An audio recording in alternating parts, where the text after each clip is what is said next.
a stud. My biggest buck, I think, with a bow.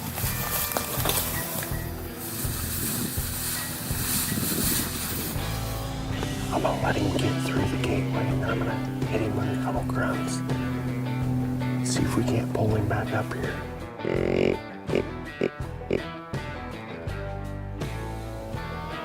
he goes. There he goes.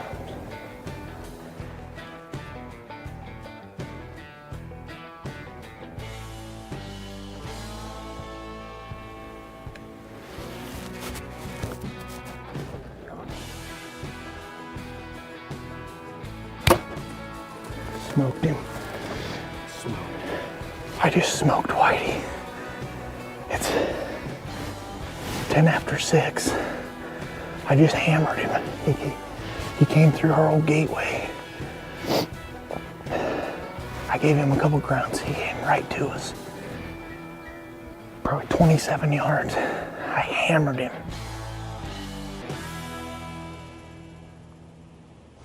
It's almost about time to wrap it up here tonight. Been a pretty slow night. We had doe falling and then a little buck come underneath us right when we got in the tree. Then after that, it got pretty slow. Oh, right here. It's him, it's him, it's him.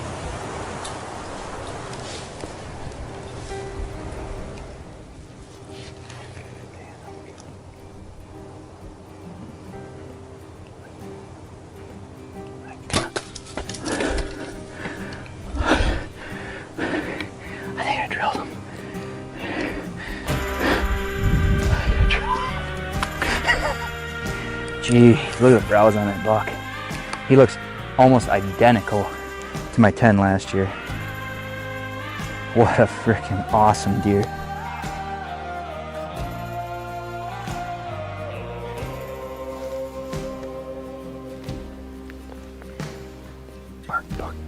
Buck right here. Yeah, I'll shoot that deer.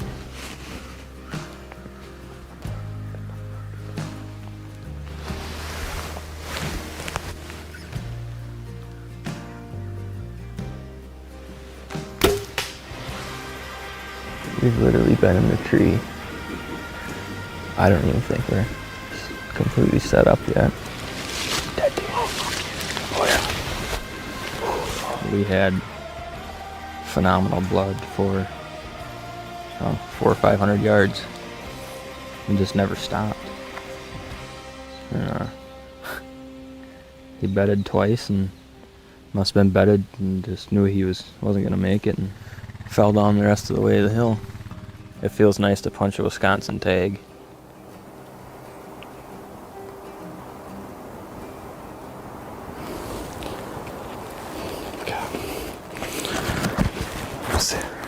I've seen enough of them.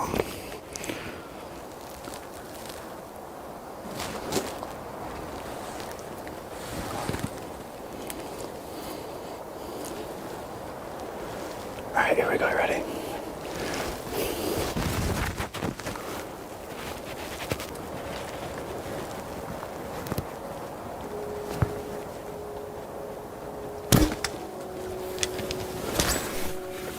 I hard shot him. Go down. He just bedded down. Oh man. I can't believe that just happened, dude. First deer of the trip. Truly blessed for this opportunity and couldn't ask for much more than this, and just feel very fortunate. So today the sun come out. We got standing corn down this hill, probably 400 yards. And these deer should be bedded up here to the north of us, and they should be heading down this afternoon.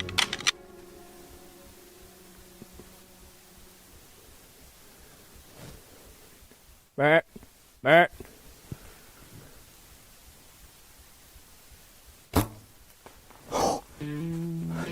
absolutely drilled him. Where you at him? Yes. I think I... November 16th down here in Iowa. We just got him out of the woods, got him out in the open here and propped up. Brandon and I have been at it the last couple of days down here. Weather's been real cold. We got hit with a snowstorm yesterday.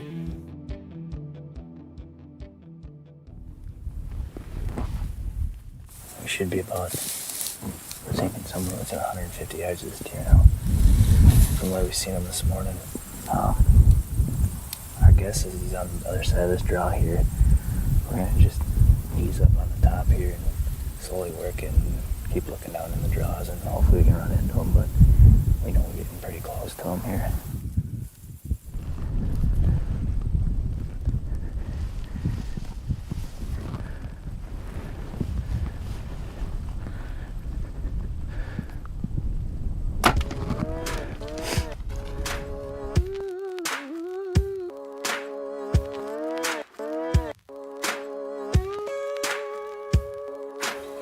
Thanks, dude. That's a hell of a deer. The deer still had a lot of life left in him. We were able to get closer on him and get one more arrow in him. It's not the way you want to see it done, but what an awesome buck. I'm happy with him, really happy with him.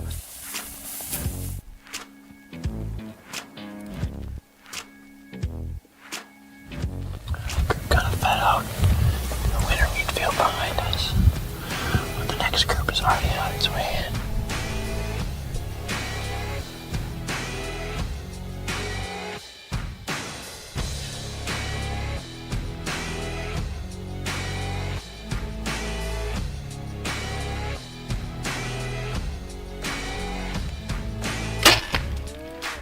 I'm pumped, man. I can't thank these guys enough for bringing me out here. This has been a heck of a trip. This year's been so much fun. Couldn't be happier to have my first out-of-state buck on the ground, especially with Mike Mansell behind the camera. We've been chasing deer for a long time together, and this is the first one he's filmed me kill. Good buck anyway. It's really cool when it all comes together like it has this year.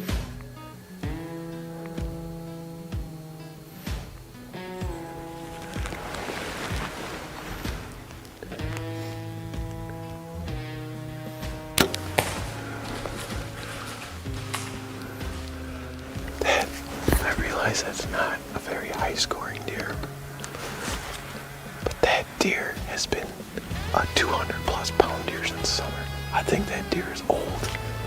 He came walking up and he's got so much mass on him. Oh man, I know he's not gonna score worth a hoot, but that is a big deer. That's a big deer. I smoked him.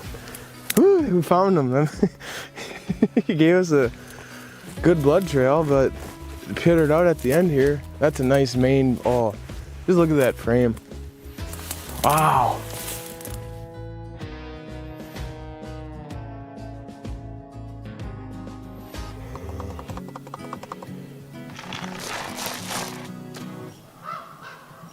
Hopefully some show up tonight before dark, because it gets dark quick in here.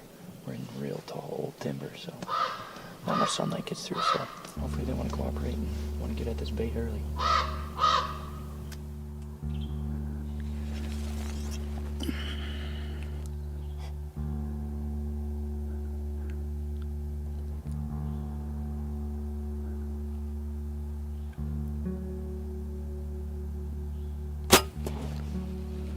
Set through the heart.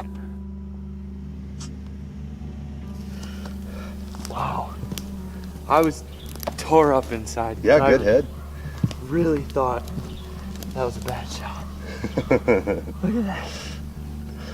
That is awesome. First bear ever down. Thank you so much, Brad. This has been awesome. Yeah, congratulations.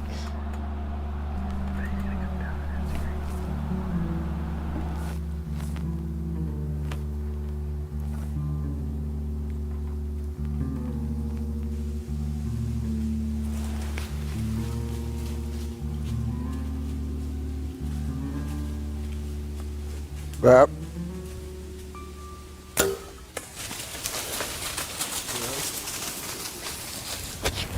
We keep doing this year in and year out, man. I'm gonna have to owe you. So,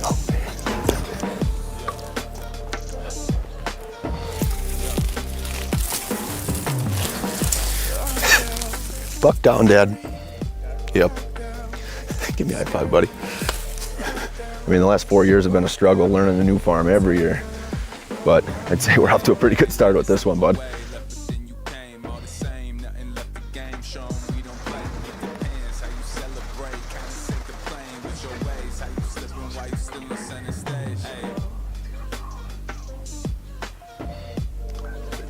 Don't move. He's walking this way, dude. He's walking right here. Don't hardly move. You on him?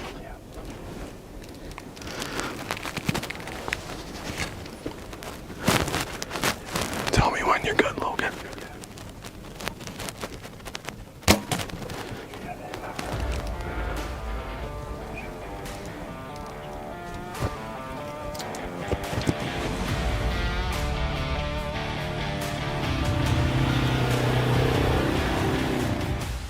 Super happy we were able to find him. We knew it was going to be a dead deer.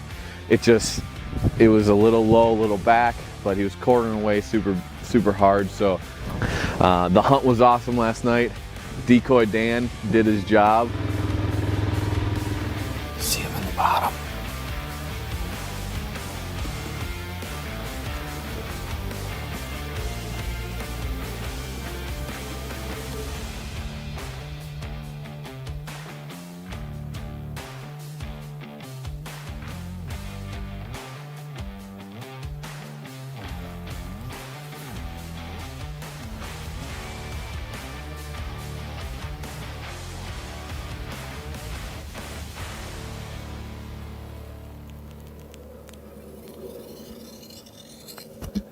Meh.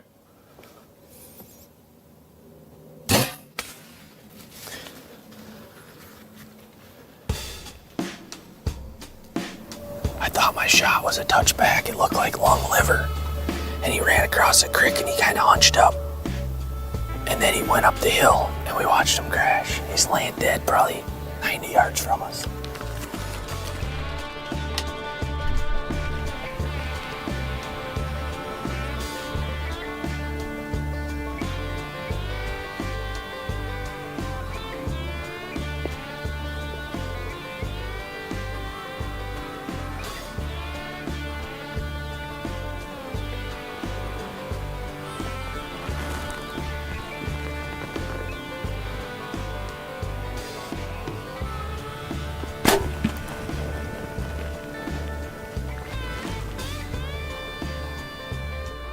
Let this deer go overnight. We're gonna go down here where I shot him, go look for the arrow, see if we can find blood, start following the trail. Right in the middle of those trees. Right. This was another buck we had on the list. He's a tight racked, mature deer. Not a high scoring deer, but definitely a mature deer. I'm super happy with him. He's an awesome buck. Pretty sure it's a shooter out here. Right about 150, 200 out.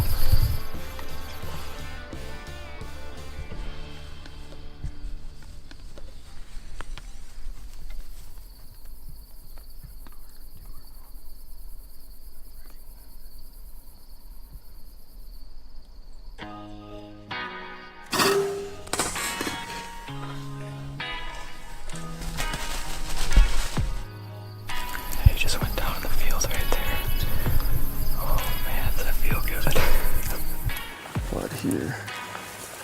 It's a big flat. He's right here.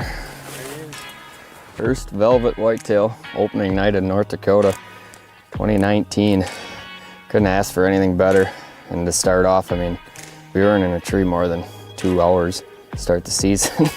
This guy walks right in, 15 yards.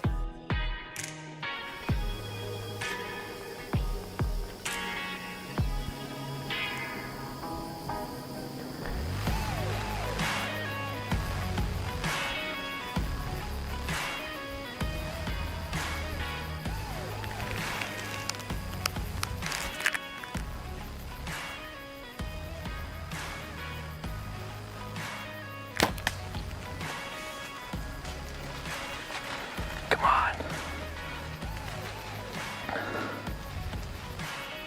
Dude, let's go. Let's go. That could not have worked out any better. Hell yeah. Dang. Look at those inside points. This week's been a pretty good grind. It's day 7 or 8, and this is our first buck or mature buck encounter that we've actually had in all those days. We made it work tonight.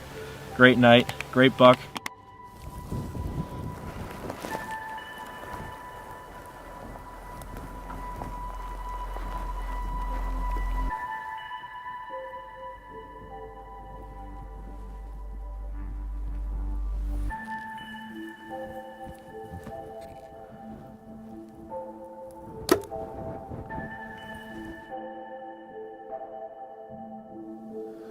Last night, well, yesterday afternoon was pretty rough on me.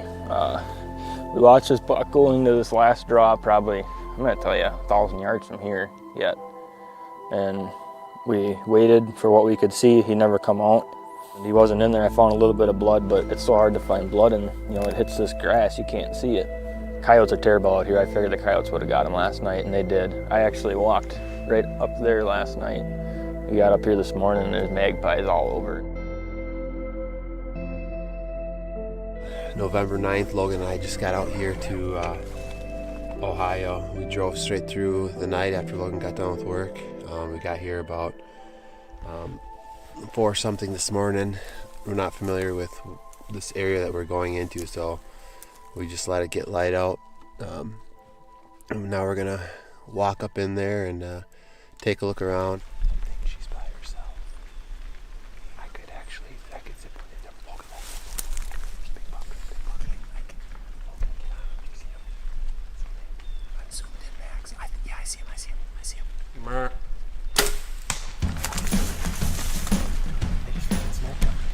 Dude, I just smoked him. He's dead. Come up to this river bottom to do some scouting in this buck step. There stands up with this doe, and it had, from the time I saw the deer to the time I shot, had to have been about 5 seconds. Looks like Logan's gonna get 5 days to himself here. I'll be playing cameraman.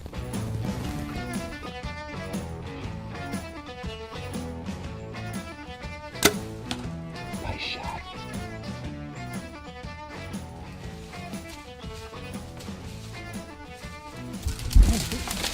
Oh, I don't deserve him. I don't deserve him at all. So this morning I said a prayer. I said, Jesus, just help me to keep my patience this year. And I looked across the field, and this dude's down there tending a doe on the other side of the field. And thank you, Jesus. That deer came right across the field, worked his way through Dad's cornfield up here. And I made about a 30, I'm gonna say 35-ish yards or whatever. I put the 35-yard pin right on him, and Jesus guided the arrow, and he's dead right there. I'm gonna say he's one of my biggest bucks ever. What do you say when you shoot a big buck? Hey, bucks down. Can I get knuckles?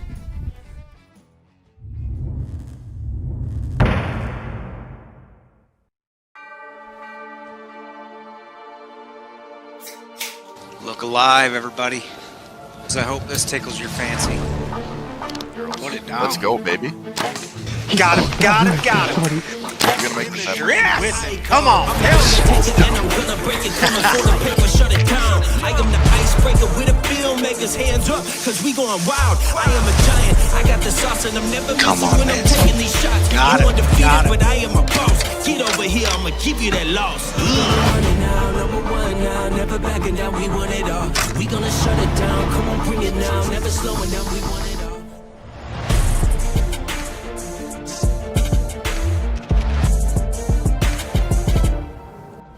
That doesn't get you fired up. Nothing will. Welcome back to another RUT Live. We want it all. Hey everyone, welcome back to RUT Live this week. Scott, rough start. Hey everyone, welcome back to RUT Live this week. This is the grand finale, and we're looking forward to bringing it to you today. This week we got myself and Brennan Nading, kind of a rare occurrence, co-hosting this week. We can kind of talk a little bit more as to the events that took place this week and why we're both hosting and not in the trees. So welcome everyone back to it. We're going to get to the lineup here in just a second and let you guys know who's all hunting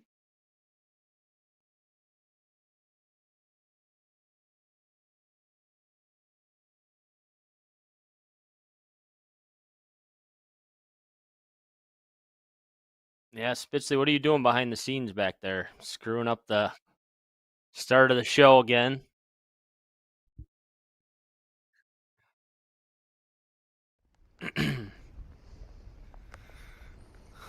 Well, let's get into that lineup.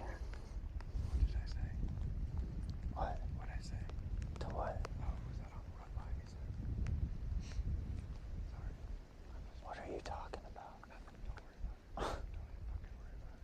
Hey, you can't swear, all right?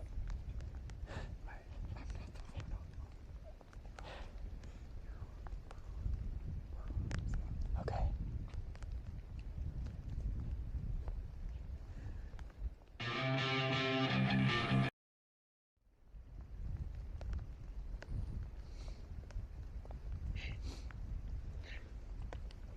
Anyway, Scott is a little bit of a struggle bus here to start off the week, but what we what we got going on this week is we got Logan in the tree.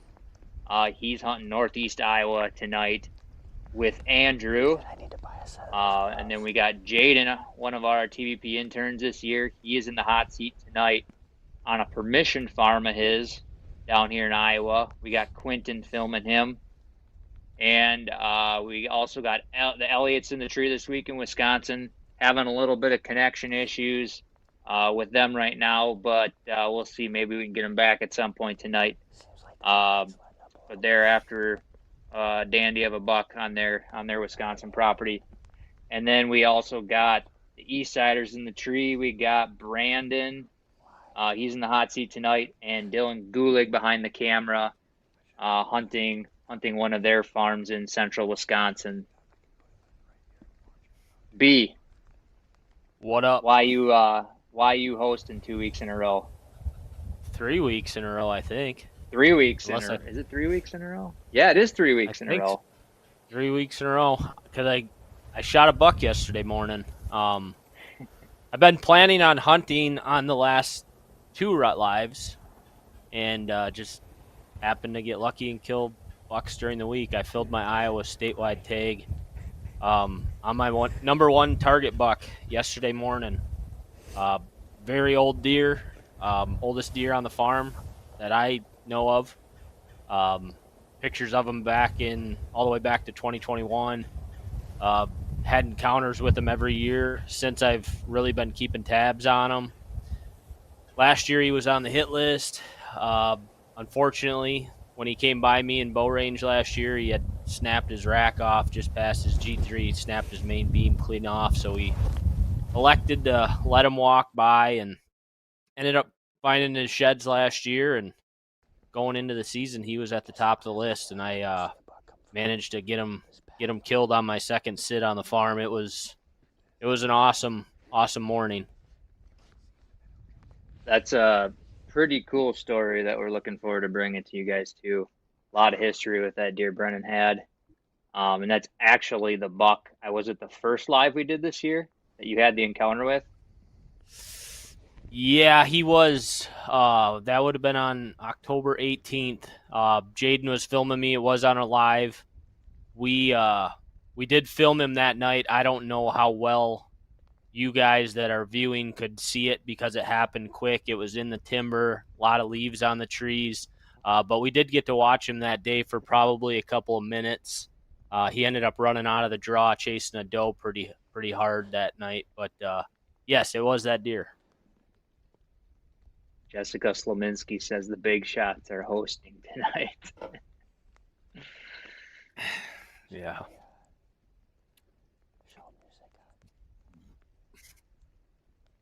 All right, we are going to go right away here. Kick off the night in Iowa with Logan. Going to give you a little bit of an update of their situation, what they're doing here tonight in the tree. Okay. What's going on, everybody? Welcome back to RUT Live. Feels good to be in a tree. Got a light rain. Turn that audio up, Scott. We're up here Can't hear 'em. Northeast Iowa at Drew's in-laws.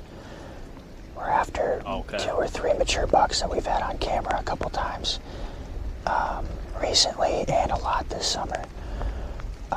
There's a mainframed 8-pointer there's a good 10, and there's actually a really, really big 12-pointer in here. So looking forward to it. This rain's supposed to maybe let off, or I think it's possibly going to snow. So we'll see.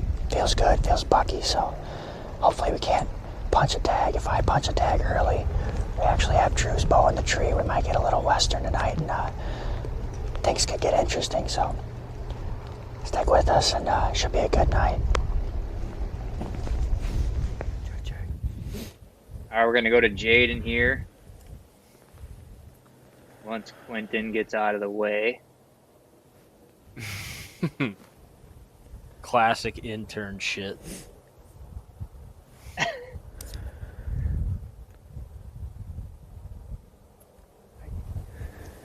Ready?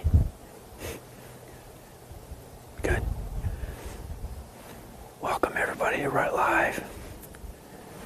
November 8th, a beautiful day to be out in the deer woods. It's a little overcast today. The precipitation's just about to stop here, so I'm feeling very optimistic. Tonight, Quentin and I are sitting over a tractor road to my west. It's in between standing corn and a fence line connecting two chunks of timber. My camera's been pretty active here the last couple days during daylight hours. We're sitting over a hot scrape. Yeah, I'm feeling super good. The rain's just about to stop here, and couldn't ask for anything better. Stay tuned.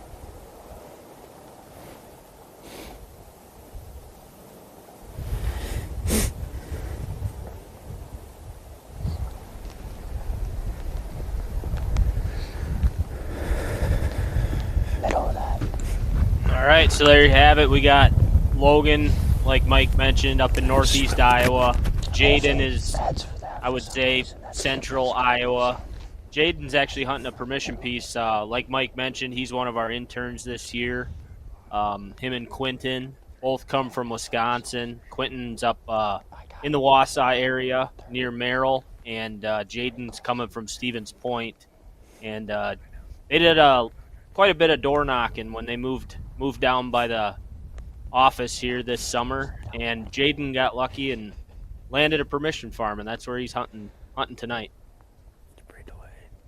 And he's got quite a few solid bucks on that farm that he would shoot. I think he told me today in the tree the piece they're hunting tonight, he had like 5 or 6 shooters on. So there might be some arrows flying from him tonight.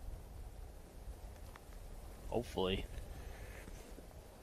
We're going to be going to Brandon here in Wisconsin shortly. He's going to give us a little bit of an update. They're running a little bit behind in the tree, but they just got set up, ready to go. Well, Dylan and I just snuck out to my property tonight. We did a morning hunt over by Dylan, and we actually saw the buck that we're after over on his property. It was just another close call, and he survived another day. So that took a little longer this morning, so we're going to be running late, but we just got set up. We came to a lone oak tree, actually, in between a cornfield and a bean field. We haven't hunted this at all yet this year, but with this wind, it's about the only spot on the property that we can really get to. So the wind's going to be blowing back over the corn into this little thicket where I don't think anything's being bedded. And then all of our shooting's going to be out into this bean field. Dylan and I hunted this bean field just on the other side last Sunday, and it was super windy, but we ended up seeing, I don't know, half dozen deer. So with the cooler temps, hopefully they come out a little earlier tonight and start feeding. We did bring the decoy along, got him set up at like 20 yards back behind us. So just hunting the field, there's real no rhyme or reason that they would walk past us besides in this little scrape here. So figured throw the decoy out and maybe bring something in, but I don't know, quite a few deer to come after. Nothing super consistent, but they're in the area and just gotta catch one coming out here, check some does. So I'm gonna sit back and enjoy the evening. Man, I feel like rushed at everything right now. I feel so rushed like everything.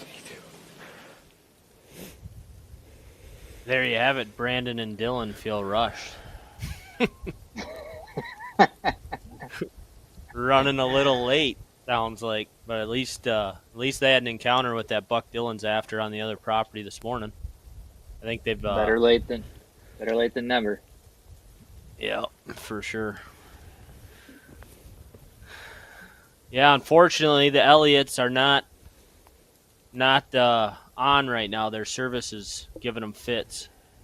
So maybe they'll pick up service throughout the show, and if they do, we'll obviously bring the action. But as of right now, it's not looking good for the Elliots being on. Brendan, I don't know if you read any of the comments yet, but Colton Kissinger said Brendan shoots bucks when everyone is working. There's definitely strategy to that, Colton. I do plan my hunting based on that. I like to hunt during the week. But you did shoot it on a Saturday, though, so. It was a Friday. Or no, today's Saturday. Wrong day of the week. I'm sorry. I just got lucky, Colton. I really did want to. I was kind of hunting conservatively the first couple days when I was down at my shack hunting, and I was hoping to hunt the rut live, but then yesterday morning the buck I wanted to shoot walked by, so I had to shoot him. I feel like if we see deer, it's not going to be good. Just had to shoot him. I wish I had that problem. When we see him, yeah. What would you say, like, as far as rutting activity you saw? I just kind of want to compare to some of the farms I've been hunting, what I've been seeing. Because, I mean, we obviously talked, but yeah, I just kind of wanted to know the last couple of days when you were hunting southern Iowa compared to where we are in South Central, kind of what you were seeing. Yeah, so I mentioned it last week on here that I feel like where I'm hunting the urban unit, I'm northeast Iowa. And then where I hunt statewide is south central Iowa. So it takes me about 4.5 hours to get from piece to piece. And I would say southern Iowa's roughly a week behind where I'm at, where I live. I would say down there, the couple days before I showed up, my cameras were going ape shit. And right when I showed up, it seemed like all the mature deer disappeared. Scrape shut down. I think they all locked on does. So the first couple days when I was hunting down there, I wasn't getting hardly anything. Occasionally I'd get a big buck on camera behind a doe, but I wasn't getting any of those mature deer seeking, searching. And then that changed in the middle of the night before. So I guess Thursday night going into Friday morning, all of a sudden I checked my cameras Friday morning, is like game back on. I had a handful of different mature bucks running. Popeye, the deer I ended up killing Friday morning, he apparently was off his doe, and I had him on several cameras, and it almost looked like he was just frantically looking for the next one. And thankfully didn't find one before I shot him on Friday morning. But that's kind of been the story, at least from the few days I hunted and what my cameras have told me. It seems like the cameras are good for a few days, and they're slow for a couple days. And then they're good, and then they're slow. Hasn't really been based on the weather. I think it's just those big mature deer going from doe to doe. I mean, it's the rut. You got to get lucky to catch them in between does. I mean, until more of these does get bred, it's just a crapshoot. Yeah, I hear you. Kind of one thing I've noticed just between my cameras and personal observations sitting. I mean, like I said, me and you talk quite a bit as far as what we're seeing, but I mean, this has been one of the rougher years I've had as far as seeing good bucks from the tree. I've had, I think, 2 solid buck encounters. Typically by this time of the year, you should have a half dozen or more in Iowa. But like right around the Halloween time frame, right when we were getting just before that full moon, cameras were just going nuts. We had high pressure obviously then too. So I mean, we had the weather in our favor then also. but like the last, I would say 3 to 4 days, it's been extremely slow for me. I mean, I get bucks, but a lot of them are nighttime. And I've actually had quite a few bucks on does. I think last night I had 2 or 3 on cell camera that were right behind does, like, and not just chasing. Like you could tell the doe was just slowly walking. He was right behind her. Like they were getting ready to breed. Yeah. I feel like a lot of them, like you just said, are locked on does down here. And you got to get just that right time when one's off them. Unfortunately for me, like we just haven't hit it at all this year. A lot of young bucks and 2-year-olds, couple 3-year-olds. Yeah. One of my bucks in the urban unit we actually targeted yesterday morning. I had a picture of him. Oh, it was like 4:30 in the morning, a little bit before 5 in the morning. I had a picture of him, and we basically changed our whole plans to go hunt that deer in there. And he was with a doe. We got in there. We had a hot doe in there, and all it was smaller bucks. So I don't know if he was on a different doe in there or what. But last night I had a picture of him not too far from there with a doe again. I don't know if it was the same one, probably, because it was only maybe 200 yards from there. Then this morning I actually had a daylight picture of him at 10 o'clock by himself. So I'm guessing he probably just came off it finally. Yep. So it's just a crapshoot right now. You got to be in the right place, right time. But I just haven't been able to line the stars up. Yeah, I was looking at my cameras before I jumped on here, and I actually had, I think, 4 or 5 different shooters on camera between 10 and 2 today. A couple of them were with does. A few of them looked like they were by themselves, just cruising, mouth wide open. So if you're not sitting midday right now, especially with this cold weather coming after this front, like now's the time, especially with the moon phase we're in right now. I don't know. I've become quite the believer in the red moon, and we got a red moon through Tuesday. These next few days are gonna be fire when these cold temps hit. Yeah. Yeah, I say, I don't know. I'm sure between both of us, we get quite a few questions as far as like what our favorite time of the year is to hunt down here. A lot of it's from people that are going to be drawing tags, stuff like that. And I love, like, say, what is today, the 8th? Yeah, I mean, like, today or tomorrow till the 15th. Like, if I was going to pick a time to be down here, it'd be right now. I am not a huge fan of, like, those November 2nd through the 7th. I just, in the previous years, it's a lot of younger bucks moving for me. You usually, if you get that cold front late October, some of them big boys will start daylighting right before they get on does. But it just seems like, from what I've noticed the last several years on running cameras down, at least down here in Iowa, is like you get a lull point early November, and then right around this 9th, 10th, these mature bucks are going to be coming off their first round of does, and you got to be ready to roll, because like once this cold weather snaps again, like you said, and you got this red moon, this 10th, 11th, 12th, like those are my favorite days of the year. I think 3 out of the last 4 years I killed one of my bucks down here on the 11th, and like that's, in my opinion, a day you have to be in the tree. Yeah, Veterans Day, I think 11th, right? Yeah, Yep. Veterans Day is always good. But yeah, no, I agree. See, we obviously grew up hunting in Wisconsin, and we always looked at the first week in November being, the week to be in the tree. And as I mentioned earlier, I feel like the further south you go, you're, falling back 7 to 10 days. And that pretty much matches up with exactly what you just said. You've seen the best dates starting around the 7th or 8th. I've had some good hunts around the 4th and the 5th.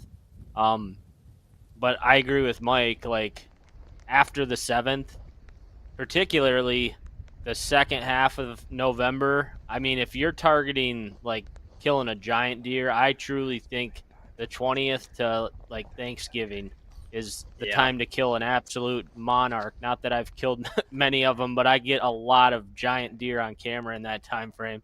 You usually already shot something smaller, but it seems like that last week in November is always good. And I see the same thing when I hunt Kansas. Like, everybody thinks they got to go burn their vacation the first week in November, and that's just not the case in a lot of these states. If you go south, that the entire month of November is good. We don't have a gun season starting up. I think Minnesota gun season opened today. You know, so a state like that, you're not going to see necessarily a normal rut because these deer are getting pressure and getting shot at and everything else. But you hunt a state like Iowa where there's no guns, the entire month of November. Same with Kansas. Gun season's not till December. These deer are doing deer things all November, and the entire month is just gets better and better as more of the does get bred and there's less of them. Yeah, I would agree. Like I've kind of in the same boat. Usually by that later part of November, I have a tag punched, but every year, whether it's on private or public land, I get bucks on camera in November that are just giants. And typically they're wandering bucks. I feel like they don't stick around long. I don't know how it is down by you, but I'll get them for a day, 2 days, maybe 3 days, and then boom, they're gone. So like you got to be ready for it to capitalize on it when it does happen, because I feel like they're not local deer. They're coming off their home herd or core area does, and they are in search of trying to find whatever's left within a 2-3 mile radius. Yeah, those type of bucks are not the ones that you can wait for a picture of and then say, "Oh, I'm going to go hunt them tomorrow." Those are the bucks that you have to sit there with the confidence that they're going to just come by for the first time. Like, that's the only way to kill those bucks that are wandering like that. What I've always noticed is they're typically in a spot I normally like is normally a spot where it's not like my go-to setup. And I won't have a ton of shooters on it all year. Great example, I had one on public a couple years ago, and it's actually where I sent you that picture of that buck last night. That just showed up. I ran cameras in there a couple years ago, and I didn't have a single shooter in it until like beginning of November. They were in there a little bit, but then like the 20th to the 17th to like the 25th, if I had a tag, I could have went in there, and I think about every day I had a shooter roll by that stand, either morning or afternoon, that I never had on camera all year long. Yeah, makes complete sense. Yeah, you just got to be able to capitalize on them quick. Got a question on YouTube from 31E Outdoors. He says, when you guys do your Iowa urban, is the doe requirement person specific or property specific? I can answer for the urban unit I hunt, and then I can let Mike touch on kind of where he's at's a little different. So the city that I'm hunting in, it's a 3 doe minimum in order to get a buck tag for the following year. Mike's sounds like it's more of a ranking system, but for the city I'm in, if I shoot 3 does this season, I'm guaranteed a buck tag for next season. So this is only my second year hunting this unit. So last year I could only shoot does. I went and shot my 3 does. And then I waited for this year to get my buck tag. And then this year, I shot 3 more does and my buck. And now I'm going to be given a buck tag next year. I don't know if, Mike, you want to kind of talk about the unit you hunt in? Yeah, so my urban unit's similar, maybe a little bit. It's slightly different, but pretty similar to that. It is to shoot your does, it's city specific, not property specific or anything like that. If you shoot 3 does you are entered in to be qualified to get a buck incentive tag the following year, and you have pretty good odds just off of 3 does.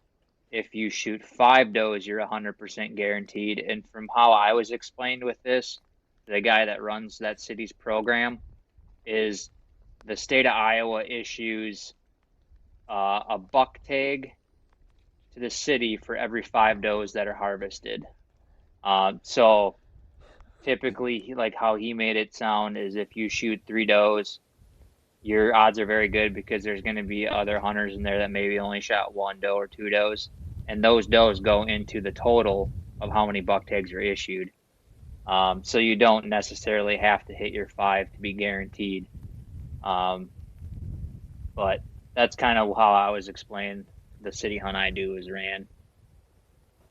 And I guess I didn't answer the question fully on my part. I can shoot those 3 does or the buck anywhere in the city limits. There's a map that pretty much shows you what is considered urban, and there's some parcels that are essentially public land. If you're, if you are approved to do the city hunt, there's steps you got to take. You got to take a bow hunter safety course. You have to do a proficiency test to make sure you can hit the broadside of a barn, and then there is like public spots where anyone that gets a tag and passes the test can go hunt. But then if you want to, you can get written permission on private land inside the city limits, inside that map that they give you. But yeah, I can shoot my 3 does in 3 totally different areas, and it still counts for the city. I don't have to shoot them on a specific property to get a buck tag for that specific property, if that makes sense. Yeah.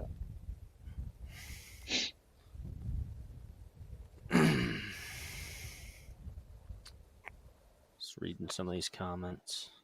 31E Outdoors had another comment here. It's almost like Iowa has big deer because of some of their regulations. Only other states would take note. Yes, that is very true. If other states would take note too, there would be a lot less pressure in states like Iowa, Kansas, Missouri. Yep. Maybe not Missouri, but yeah, there's just a handful of big time changes that could happen in a few different states in the Midwest that would make other states just as good, if not better, than Iowa in a matter of a season or two. Like there's, guns in November is not good for the deer herd, not good for age structure. The crossbow rule, I'm not going to get into it, but that doesn't help in states that any Tom, Dick, or Harry can hunt with a crossbow. If people don't realize that takes a hurt on the deer, you're crazy. But yeah, me and you had that conversation before with the crossbows. Not that like my personal take is not that I'm necessarily anti crossbow, but personally feel like it's a totally different weapon than a compound, and it should be regulated completely separately. I agree. But we ain't gonna get into that. We don't want to get people all riled up in the comment section. Whole different can of worms. Yeah. Sounds like everybody around the Midwest is getting some precipitation. The boys in Iowa, they said it was rain changing to snow potentially. I see Isaac, one of our interns from last year, wherever he's at, says it's rain starting in Wisconsin. Hunter Hankins says I'm getting soaked in Northwest Illinois. But the front is here, and this thing blows through. I think it's gonna be windy for a day or two, but then it's gonna be awesome. Yeah. Logan's spot was pretty cool there. Yeah. They're after pretty dang good deer. He showed me a couple pictures of the one buck, and I wouldn't have to think twice about shooting that deer. Yeah. We hunted this morning, and right before that rain hit, and it actually held out a little bit later than I thought it was going to. I want to say about Mhm. 8:30, 8:40. It started. And originally I was gonna fight through it because that first 45 minutes we didn't see a deer, but then we had about a half-hour period where we seen 3 bucks like right before that rain. I'm like, oh, definitely gonna sit this out a little bit longer. And then the rain hit, and I was like, nope, I'm out. Cameras died. Cameras died pretty Yeah. quick then, and I had to get back home anyway for a couple of things. But um, right course, how it always goes, get back home, the rain slows down, and the camera started picking up again in some spots. But I Yeah. would imagine once this rain, and like right now, I mean, it's tough to tell now because I'm in the basement. Before I came down here, it was just a very light mist, and I would sure think like some of these bucks are gonna get up and either be trying to find does or scrapes before this wind really picks up, and that'll probably get them hunkered down once that Yeah. wind picks up. Because right now there's no wind down here. It's just a very light rain, and it's not that cold out yet. So Yeah. tomorrow night I will be in a tree, but it looks like it's gonna be a very windy one. Yeah. Yeah, I know the wind's supposed to be pretty bad here the next 36 or 48 hours. If you're gonna hunt a windy night, what's your go-to setup? Like where are you sitting timber? Are you sitting open? Are you sitting? I'm What are you trying doing? to sit in a spot where it's blocked from the wind. I don't want to be out. I don't want to be out on a field edge getting blasted by the wind. I want to hunt down, not necessarily in a bottom, but hunt somewhere where there's a hillside, where because deer ain't going to stop. If it's 20-mile-an-hour winds, deer are finding those areas and moving. They're just not going out and eating the wind. So I try to find a spot that's, out of the wind. It might not be entirely out of the wind, but if the wind's blowing 20 miles an hour, there's definitely spots where it's blowing 10. And I'm trying to find those spots. And I've got a few of them on the farms I hunt, whether it's north or south winds. I've got more luck hiding from the north winds in a couple of my spots. Just kind of getting down off the hill just a little bit. There's not that big of hills where I hunt in Iowa, but the hills are big enough to, if you get halfway down the hill, that wind's shooting over the top, you can see the treetops still blowing, but down in the woods where you're at, it's significantly less. And those deer, they know where those areas are at. If there's a north wind, they know that they can go on that south-facing slope and get out of it. And those are kind of the areas I'm looking for on those really windy days. Hmm. Yeah, you have a little bit more topography down where you hunt compared to some of the stuff that I'm hunting, I would say. Um, Mm-hmm. I like to try and I don't know, it's kind of a toss-up, depends on the spot. I don't prefer to sit in the woods during windy days.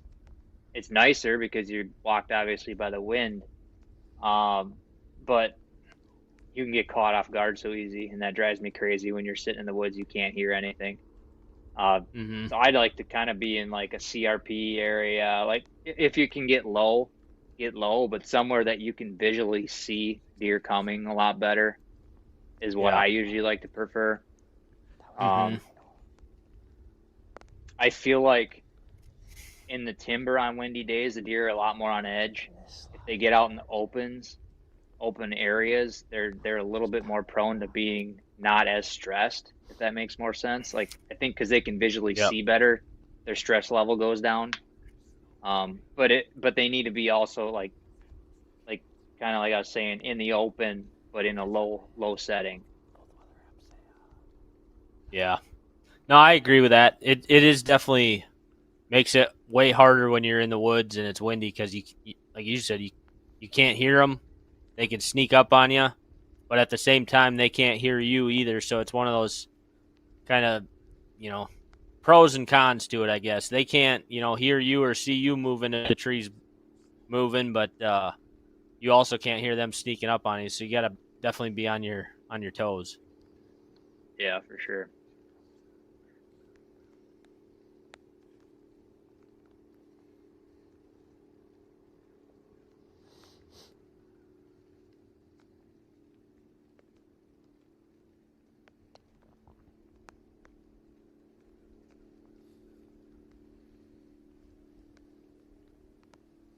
All right, guys, we are going to take our first commercial break of the evening before this action picks up here. So stay tuned. We'll be back in a minute.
No way. I just heard him die.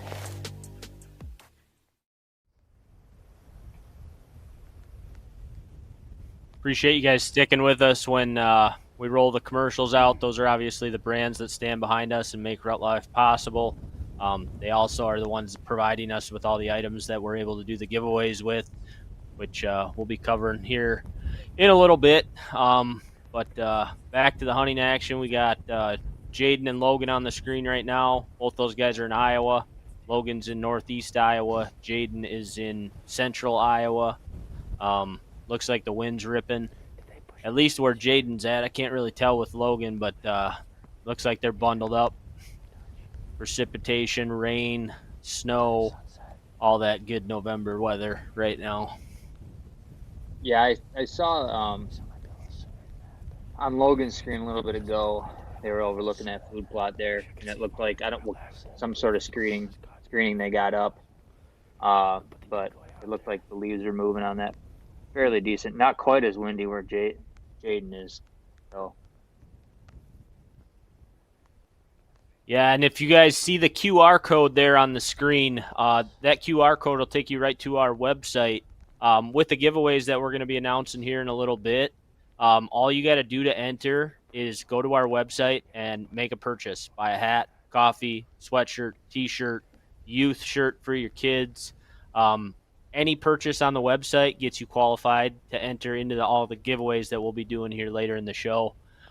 We also give a quick plug to the TBP Club on our YouTube channel. It's not subscribing to the channel.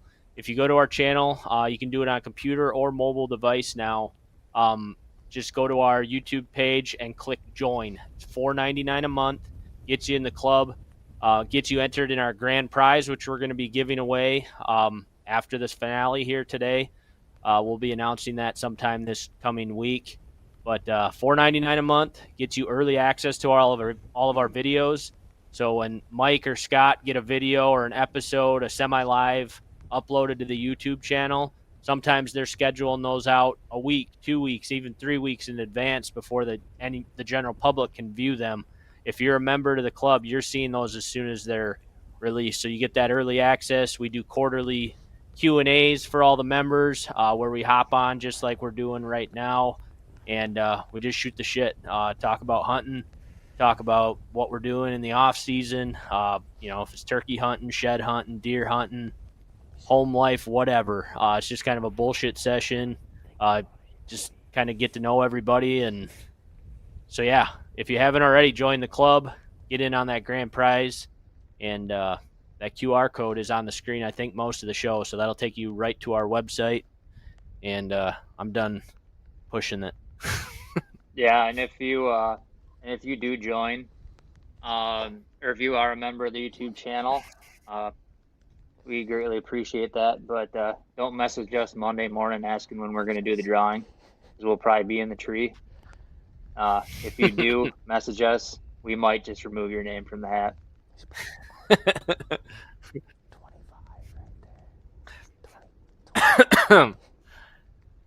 I'm just I kidding. will be sitting at I'll be sitting at a computer on Monday. I'll probably end up doing all the random drawings on either Monday or Tuesday if I had to guess. As long as my baby girl stays healthy and goes to daycare. If I got to sit with her at home, I might not get to it, but we'll make it happen sometime early this coming week. Yeah, it's rough being tagged out, Spitzley says from the back room. Hey, I'm this up, Spitzley, because I don't remember ever sitting at home on November 8th not knowing what to do. Like this, it's a very weird, it's a very weird feeling. I don't know how I mean, obviously I'm very thankful for the opportunities I've had, but it's also one of those things like, shit, like it's November, you wait all year for this, and I'm kind of just sitting on the sidelines now. Of course, it had to be a year where I didn't draw a Kansas tag. Like if I had a Kansas tag in my pocket, there's no way I wouldn't have killed a buck anywhere by this time. I'd be fighting tags everywhere. So it's just, that's how it works. Like next year, I plan on hopefully drawing a Kansas tag, so you can pretty much count on me not shooting a buck in Iowa. You've kind of had a couple year stretch though where you were due to have a banger of a year, I would say.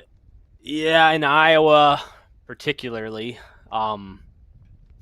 2 years ago, I hit that 6x5 buck, brought in a dog, didn't find him.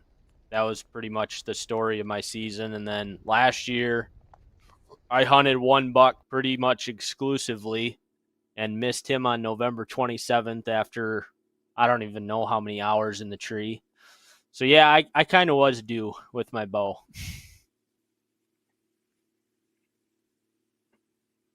All right, I think Scott wants to get into these giveaways here, so we will list them off here for you and let you know what's on the docket this week. Hold on, we got some action. Whoa, hold the phone. Logan's excited. He's going to We hit got the a antlers. big buck. This is what November's all about. Come on, Logan. Don't be afraid to get on him, Andrew.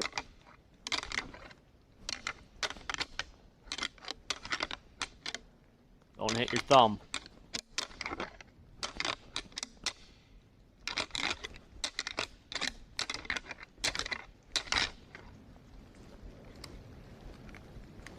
You see him?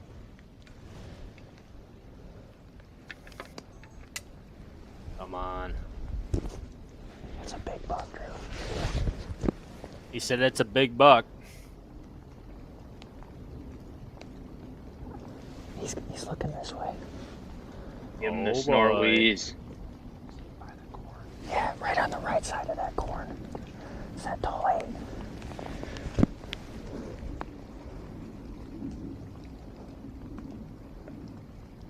There's 2 of them. Look to the right of that field edge. Monster. That's a big buck.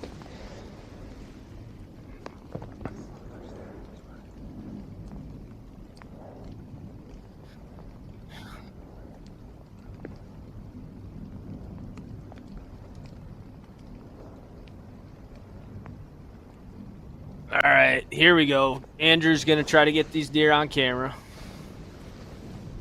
That second one's a toad, Drew. That's a toad. So it sounds like Logan and Andrew got 2 big bucks out here. One of them real big. Just cracked the antlers. Let's see what happens. Come on, Andrew. Rack that focus. Kind of fighting through some stuff. There you go. Tree limbs and rain, and I can see a deer. You see a brown spot right now here. Mike, are they hunting with a decoy? I can't remember. You know what? I'm not sure on that. I know Brandon is. Yeah. They spooked one of our target bucks, the short tine 10 and Irvin last night with their decoy, so they might have put him on the bench tonight. Yeah.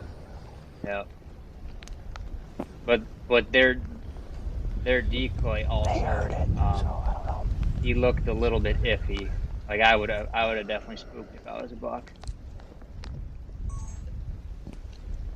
Colton Kissinger, I think you were looking at this earlier, Mike, did ask if Jimbo's fully recovered from all the rattling.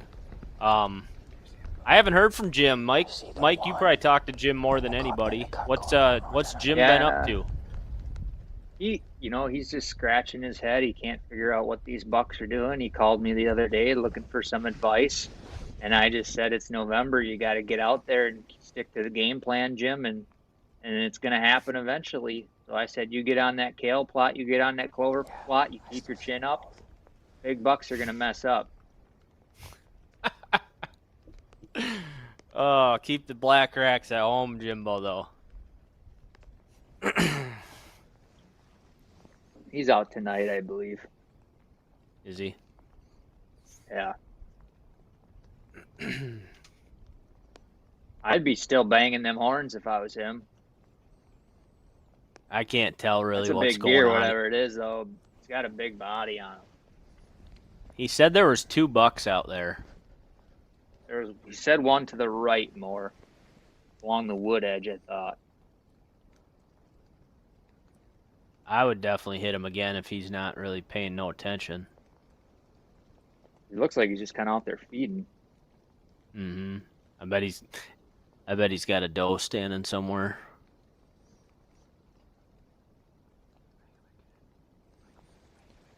Oh, I see 2 deer now. There's another one walking from the right. Yeah. I told him bang him again. Just sent him a text. He's about to. I can hear him grabbing him. Here we go. What do you do if they both come? Shoot the bigger one.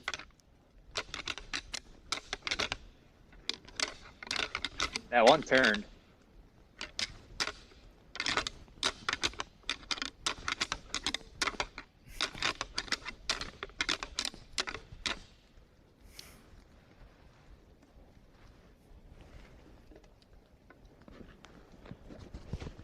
One on the left's like a statue. I'd still be hitting them until they make a move. I probably wouldn't go as long as Jim does on the sequence, but I'd at least give her a good minute. We almost had to run a commercial break during Jim's rattling session.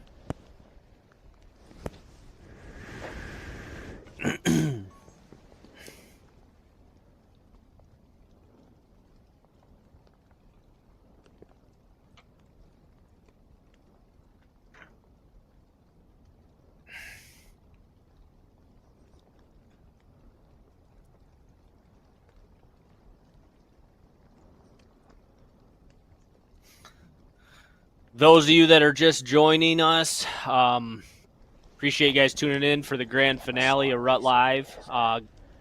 Brennan Nadine talking right now. We got Mike Mansell co-hosting. We got Spitzley running the buttons behind the screen.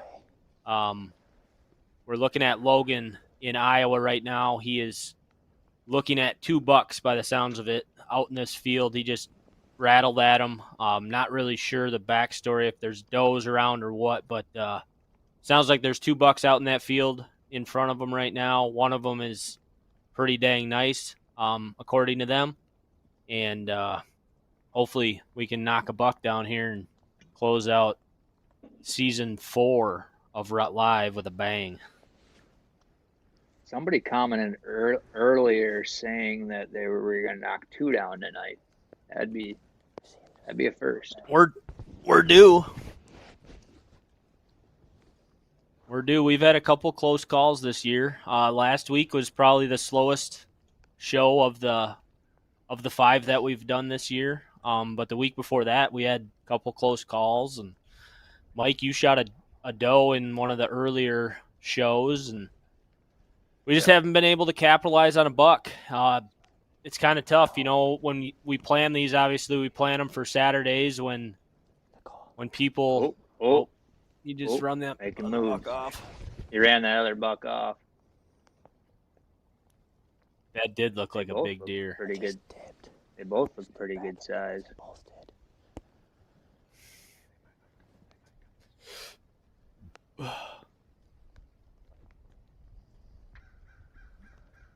Yeah. I had one, the buck we were hunting the other morning. It was only a 2-year-old, but he was on a doe. It was pretty cool. This doe come out right below us, and there was a little 1.5 right behind her, and then a 2.5 come from behind that one. And I thought a bigger one was going to be coming because, like I said, we had pictures of that one buck in there with a doe before we came in there in the morning, and that 2-year-old got a look at that 1.5, and he just stormed right at him and ran him right out of the area. That's why he ain't coming. Oh, doe. Yeah, looks like that buck's chasing a doe. Ooh, that's a good deer, whatever it is. I mean, I could just see a kind of a silhouette of a rack ripping across there for a split second, but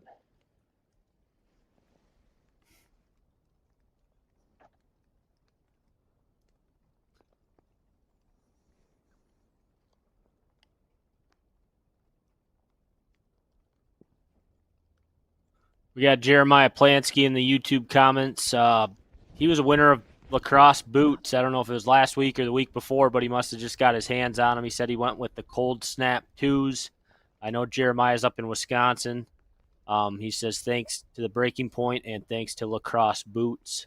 We'll be giving away another pair of lacrosse boots to a lucky winner today. Like I mentioned earlier, all you got to do to get entered in the giveaways is go to our website. QR code's there on the bottom right-hand corner of the screen. Make a purchase on our website during the live stream, and you'll be entered into all the drawings for the giveaways. Kevin Trent, not having hands, screwed me on 2 good bucks this week. Kevin Trent is always a good sport. I kind of want to hunt with that guy. Colin Carlton shot a doe last week while listening to Rut Live, hoping for his buck tonight. Hoping you get a buck tonight too, Colin. Good luck. Thanks for watching. Scott, since we got a little break here, let's try and finally get to those giveaways. I can run you through the giveaway items for the week. And again, to get entered into these giveaways, all you have to do is go to our website, QR code there on the screen, and make a purchase. Buy yourself a hat, shirt, coffee, anything on the website gets you entered. We got a pack of broadheads from Beast Broadheads. From Bomar Archery, we'll be giving away grip tape, nose button, and a peep tuner. You pick the color, and they'll send it right to your door. Mustache not included. Mustache not included. Black Widow deer lures. This week we're doing branch butter and V.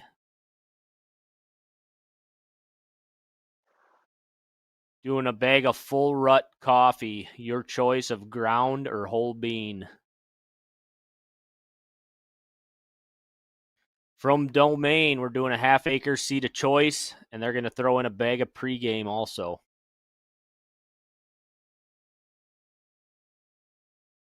Easton Archery is giving away a half dozen Axis arrows.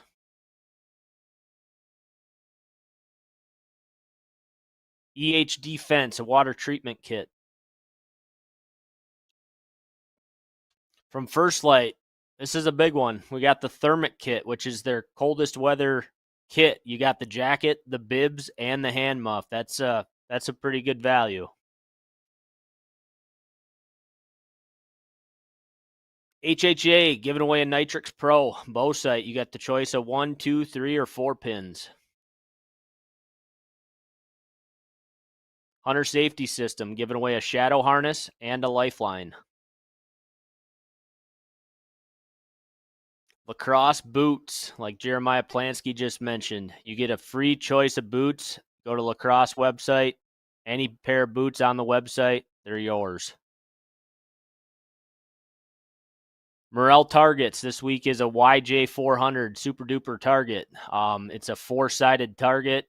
It's got deer vitals, a lot of bullseyes, just a good target to have at camp or in the backyard. Onyx giving away a free elite membership. If you're already an Onyx member and you're already an elite member, it doesn't matter. They're going to add another free year for you. Ozonics, we got an HR 600. Spitzley's on crack right now. So back to the Ozonics, the HR 600 unit. We got a $100 gift card from PhoneScope. Again, you can go to PhoneScope's website and spend that $100 on whatever you want. From Tacticam Reveal, giving away a 3.0 Pro cell cam. Tethered, this is another big one. This is the finale. The prizes are good this week. We got the Carnivore saddle, the CFX platform, elite accessory kit, rope, and tether.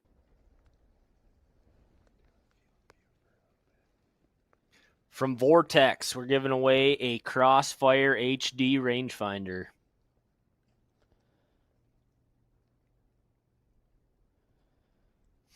And the grand prize, the Cage Tower Blind. Again, to enter in the grand prize, you do need to join the TBP Club on YouTube. You can do that from your mobile device or from your computer. Just go to our YouTube channel. As I mentioned earlier, it's different than subscribing. There's a button that says join. It's $4.99 a month, early access to videos, live Q&As with us here at the Breaking Point, and you also get entered into the grand prize. So huge shout out to all the companies that have contributed to RUT Live. Again, this is our 4th year doing the RUT Live. It's been fun for all of us. Hopefully you guys enjoy it as much as we do. And huge shout out to all the companies that make it happen.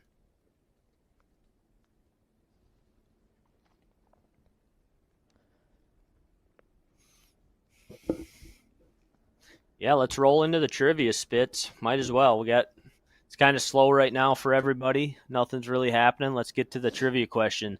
So trivia is a little different if it's your first time watching this year or if it's your first time ever watching. Trivia is whoever answers the question correctly first gets a bag of coffee from us. You got to be quick on the gun. We're going to drop the trivia question on the screen. As soon as the first correct answer hits the comments, it's done.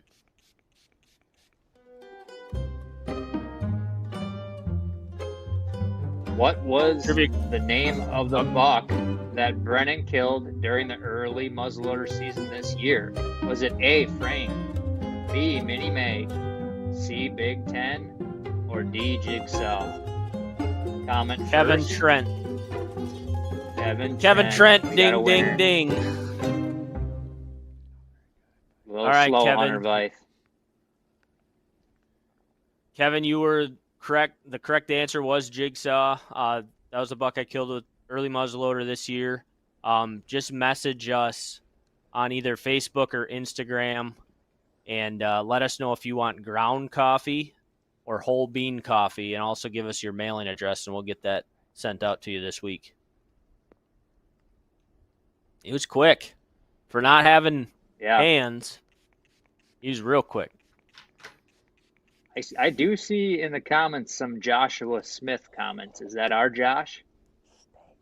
He said, oh, yeah, we probably should address that. So Carrots, who's hosting, I think, every show since we started RUT Live.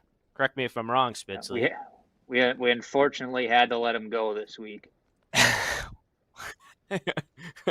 No, his daughter, I think, had some sort of recital. I don't know if it was a dance recital or what it was, but he had that. He's like, I can make the first half, and we're like, dude, just go spend the day with your family. You don't need to be on every RUT Live. So he said he was going to chime in the comments.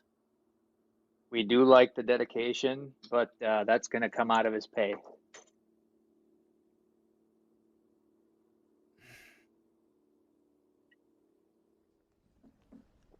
Josh's comment, he must be at the recital listening. Said he didn't go out without a fight.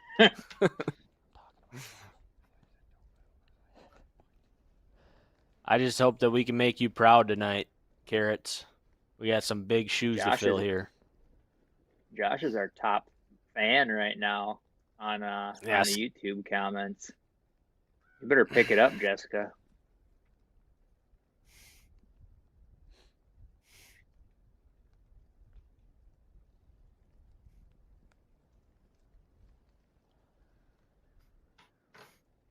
Oh.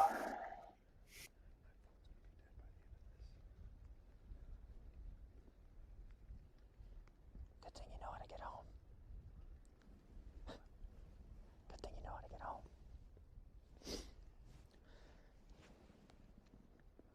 All right, guys. Action's a little bit slow still, so we are going to take another commercial break here. We'll be back with you here in a couple minutes. Stay tuned. So the Reveal Ultra, it's the culmination of 10 years worth of experience just listening to what customers really wanted us to build. Everything that we've learned and everything that we've developed, we've been able to pack it all into one camera. It's going to check all the boxes that you guys have asked us for a lot of years. It's never been done.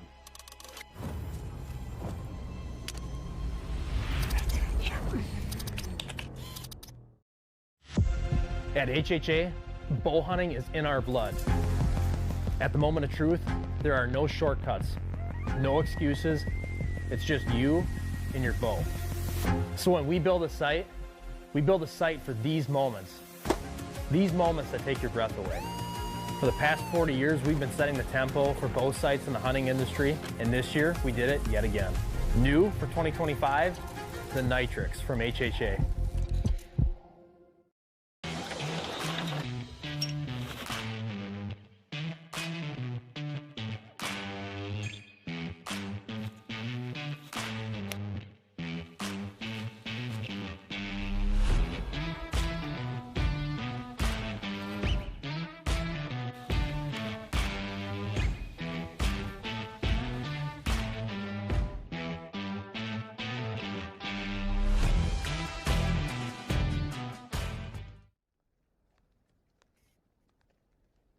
All right, we're back here. Looking at Logan. He's pretty intense right now. He's got eyes on some bucks earlier in the night. I would be head on a swivel also. So B, what's your hunting plans look like now the rest of the year since you're tagged out in Iowa? I just have Oklahoma. I need to go back down there. Obviously, Oklahoma is a state you can feed in. I was down there probably a month ago. I've got a couple bucks on camera down there that I would probably shoot, but they're just not bucks that I'm super excited to hunt. So I haven't really been in a huge rush to get down there. I'm kind of hoping something else shows up. But that's the only tag I've got in my pocket. But yeah, film you in North Dakota in December.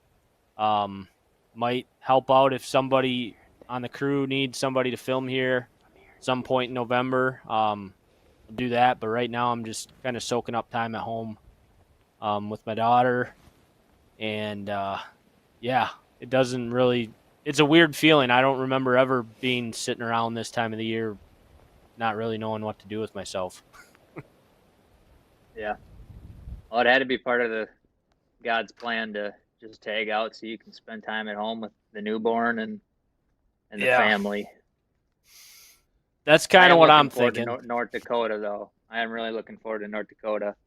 Yeah, for sure. In the blind with you, it's been going on. I think the last year I hunted late season would have been 2021. So it's been a few years since I had a good stretch there for a few years where I killed a buck early season. So really excited to experience late season North Dakota again. Got a little bit of a short window to come up there, so just praying we can hit the weather right. It's always a little bit of a gamble. We've had some milder weather the last few years. Ross hit it pretty good last year. But usually that time frame we come up is pretty good. So hopefully we can make it happen again here. Yeah, I'm looking forward to that. North Dakota late season's one of my favorite hunts of the year. It doesn't matter if I'm hunting or filming, just anytime we go to North Dakota. It's home away from home. We obviously got our camp up there. It's pretty special. The people that we've built relationships with up there are pretty special to all of us. So anytime that we get to go up there and hunt, I mean, the hunting's a bonus, really. It's the time away and time at camp that's what I look forward to. Kind of the process up there, everything that goes into the hunting, cameras, feeding, blinds, and just enduring the cold ass North Dakota winter is what makes it fun. So yeah, we're doing that in December. Looking forward to that. And then, I don't really have, like I said, of course, I have this issue where I'm out of tags on a year where I didn't draw Kansas and no longer hunting in Illinois. So I don't really have a plan for November. December, January, I'll eventually wander down to Oklahoma, I would imagine. But I don't know. It crossed my mind to go up to Wisconsin for gun season and sit in my dad's shack, but I don't know if I want to or not. Yeah. I don't know if it's. Yeah, it'd be a different feeling. Yeah. With it would be worth the $200 investment to feel closer to my dad, but at the same time, I know it ain't worth the hunting experience to go to Wisconsin. And plus, gun season up there just really stresses me out, and I kind of moved away from it because of that reason. So I don't know. It crossed my mind to go up there, be by my brothers, and sit in my dad's stand, but not sure. Yeah, I don't have any intentions of hunting Wisconsin anytime soon. Yeah, like I said, it wouldn't be for the hunting. It would be for other things. Yeah. But main reason for myself is just the hunting quality has gone down where I hunt compared to what it used to be. So it's tough to leave, obviously, hunting Iowa, where you have several bucks between some of the public and private land spots I hunt that are bigger than deer that I'm hunting back home. I do enjoy it when I do go because my dad gets amped up about us being up there. But even being up there and hunting for a week to maybe get an encounter with one shooter, it's tough to leave Iowa this time of year for that. Yeah, for sure. Drew Dorr said, what part of Oklahoma? Drew, I got permission on a piece of private ground in the northern part of the state. I don't really want to go much further into depth on location just because I put a lot of time and work into landing permission where I did. It is in the northern part of the state. I kind of targeted that just because it's closer to home. I know western Oklahoma is, a really good part of the state to hunt big whitetails, but it also would add another probably 5 or 6 hours of driving. So I'm in the northern part of the state. Colin Carlton asked what part of Wisconsin. I grew up in west central Wisconsin, near La Crosse area, and Mike is from central Wisconsin. Yep, up by Stevens Point area. Yeah, for those of you that don't know, Mike and I met in college when we were both attending UWSP. Go Dogs. Yep. I've always wanted to do that. So kind of a backstory. We wanted to do as a joke for the RUT Lives, like the NFL intros that you see where the people say their name and their university before the RUT Live. And that was what I was always going to say if we did do that. Mike Mansell, University of Wisconsin, Stevens Point. Go Dogs. It'd be funnier if we did the high schools that we went to. Yeah.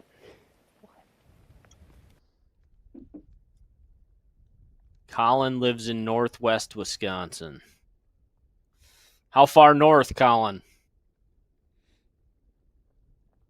You get up by Eau Claire. That's northwest. That's a pretty good area. I think that's Menominee County. There's some hammers that get killed up in that region.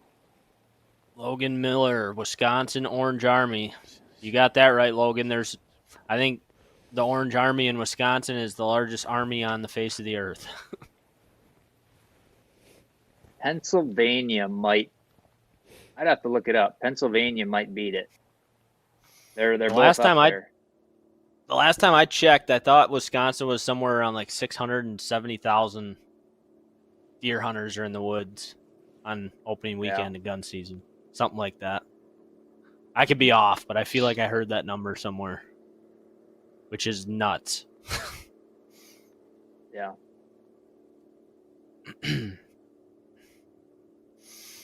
Spooner, halfway between Eau Claire and Superior. So you're up there a ways. Way up there. Yeah, snowmobiling country. Josh Smith said showtime at the ballet starts in 30 minutes. Let's get it done, boys. I can just see him sitting in a auditorium watching ballet and RUT Live. I want to say something right now, but it's not viewer friendly. Yeah, we probably shouldn't say it then.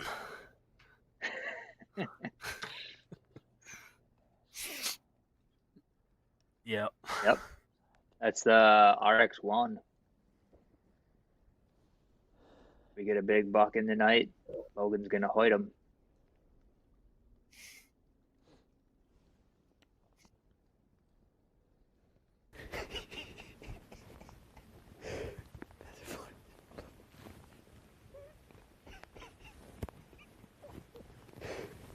Quentin and Jaden must have a pretty funny convo going on in the tree. He's all giggles.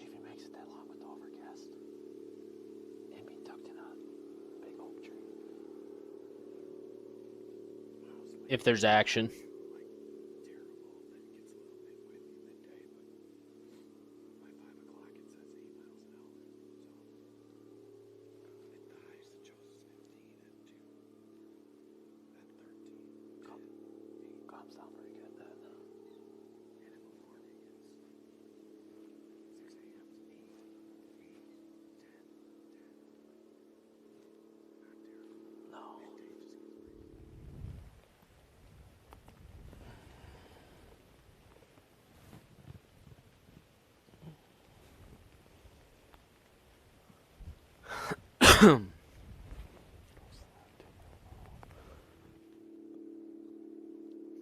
So everybody watching and chiming in on the comments, what's the RUT action been like where you're at? What you don't have to tell us exactly where you're at, but if you list the state and just let us know what you've been seeing in the last week.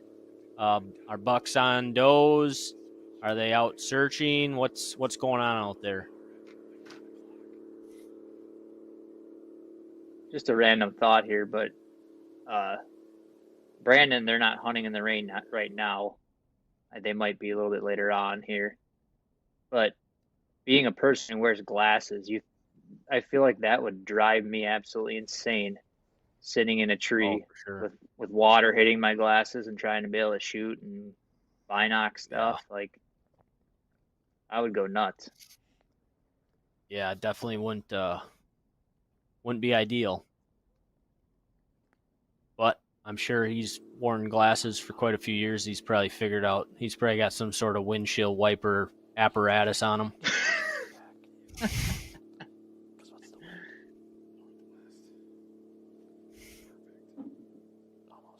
Me and Jaden had this conversation in the tree today. I was going to ask Elliot Smith what his opinion was on it, but since I got you on here, I'd be curious what you're thinking.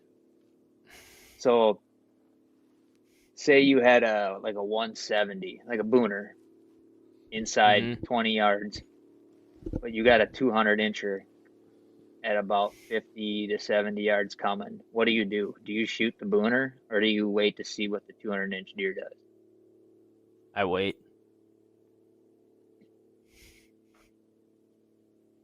Gamble.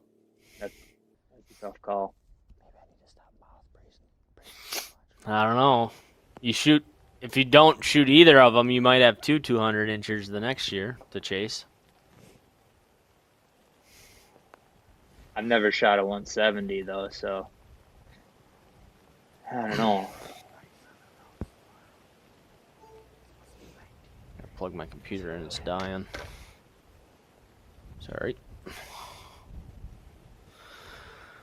Oh, got some comments here.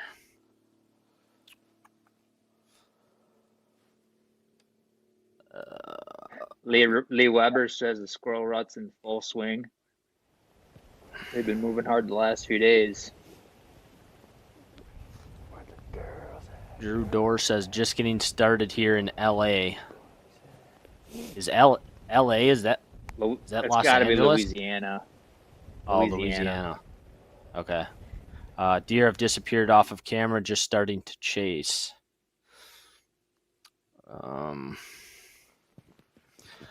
Wisconsin, Silver Badger says big bucks chasing does hard the last couple days. Logan says Western Wisconsin chasing hard. Bigger ones starting to lock down. Justin Vogel says saw some good bucks on does in the middle of the fields all week. Smaller bucks chasing Central Wisconsin. Mike, you seen a buck locked on a doe out in the middle of a cut bean field today, didn't you? Yeah, you sent a snap of that? Yeah, right after we got down about a mile from my permission farm, right out in, there's probably a 200 acre bean field right out in the middle of it. Doe laid down, buck laid right next to her, about a 3-year-old, I don't know, 120s. Yep. But I mean, closest chunk of timber was probably a half mile, 3/4 of a mile. Yep. Kevin Trent, East Tennessee. Does still have fawns with them. Little bucks sparring, bumping does a little. Still think it's a couple weeks. I would agree by the sounds of it, Kevin. Michigan, all bucks disappeared off my farm for about a week. One showed back up last night. Just had a double throat patch buck I passed last fall show up today. Sounds like John's got a couple targets showing up. Lee Weber says he'd shoot the 200 for sure. Iowa has booners behind every tree, remember. Yeah. Josh Smith says, I agree with that. Not where I'm hunting this year.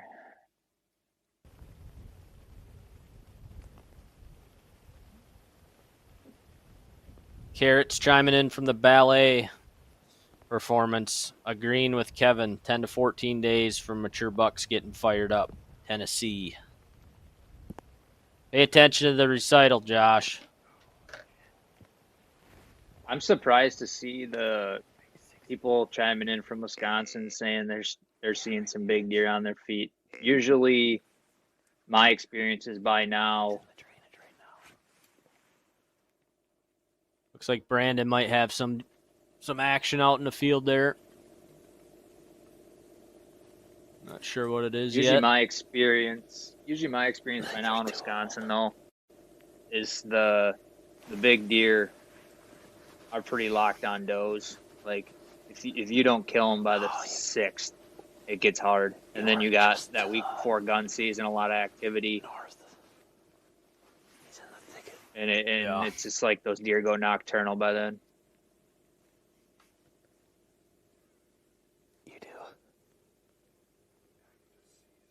Looks like Brandon's got a buck back there in the trees. Might be 2 bucks, he said. He looked pretty good. Hopefully he steps out. Brandon and them do have the decoy set up, so they might throw a call at him and try to get his attention here. Oh, I can hear it. They're hunting his farm, right? Yeah, that new farm that he just picked up this year. Sounds like they're in a spot they've never sat before. I'm assuming they're trying to get out of the wind. I think you made a reference to that earlier. They kind of went to this location to get out of the wind a little bit. Yeah.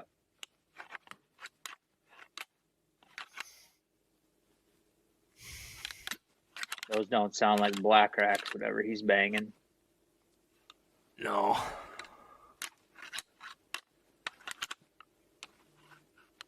I don't know if you were hunting, Mike, so you probably didn't see the comment, but there was a couple comment. I think a couple different people that when Jim was rattling that one show, that a couple people, I don't know if they were bullshitting me or not, but they messaged me and said that they just turned their volume way up when Jim was rattling, and the one guy said that he actually had an 8-pointer come in and check it out when Jim was rattling. I'd believe it. Now, does that count as a buck he rattled in then? I seen one of them. Yeah, I don't know. It's up for debate. I was asking Jaden this the other day because I think he said 18 bucks he rattled in one day. I wonder how many times you need to rattle in a day to rattle in that many deer. Yeah, maybe he just never stopped. That could be.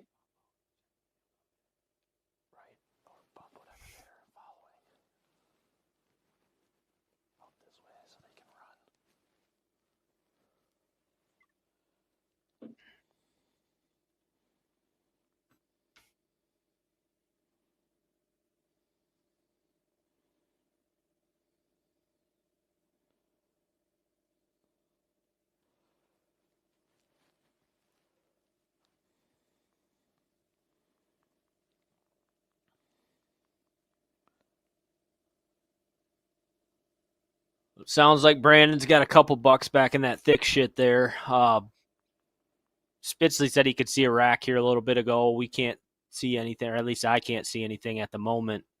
You just bang the antlers together. They do have a decoy out in front of them, so we're just on standby waiting to see what happens here for Brandon. With that, we're going to jump to a quick commercial break. We're going to do a split screen here in case something happens with Brandon. We'll get right back to the hunting action, but stick with us. We're going to roll through a few commercials from the partners that make this happen.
Testing of the 2024 lineup began years ago. Put it to the test in Missouri, Kansas, Ohio.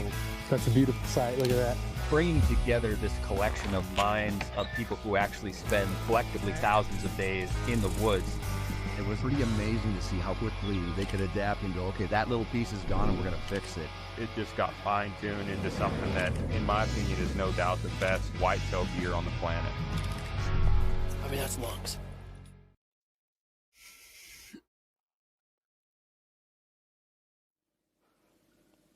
All right, guys, we are back. Brandon's got some deer nearby him. Stay tuned on that. Logan's back on the binos. They had at least one, maybe two shooters out in the field earlier, but a doe brought them in the woods.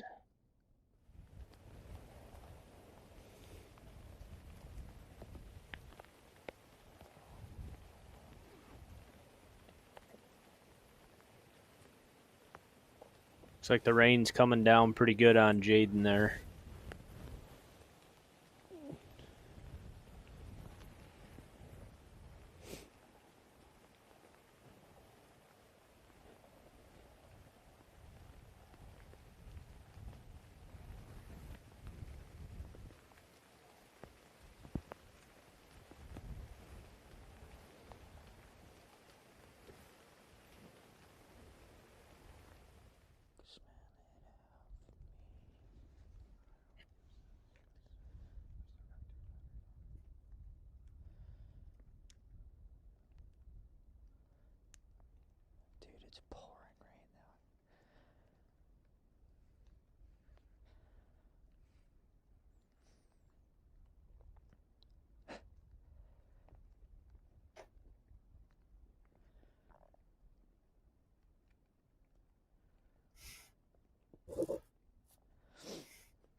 I'm surprised it hasn't started snowing on Jaden and Q.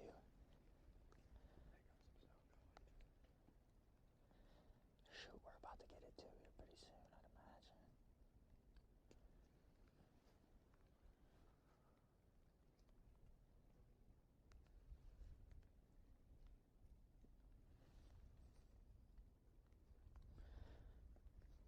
It's about to turn into snow here real quick.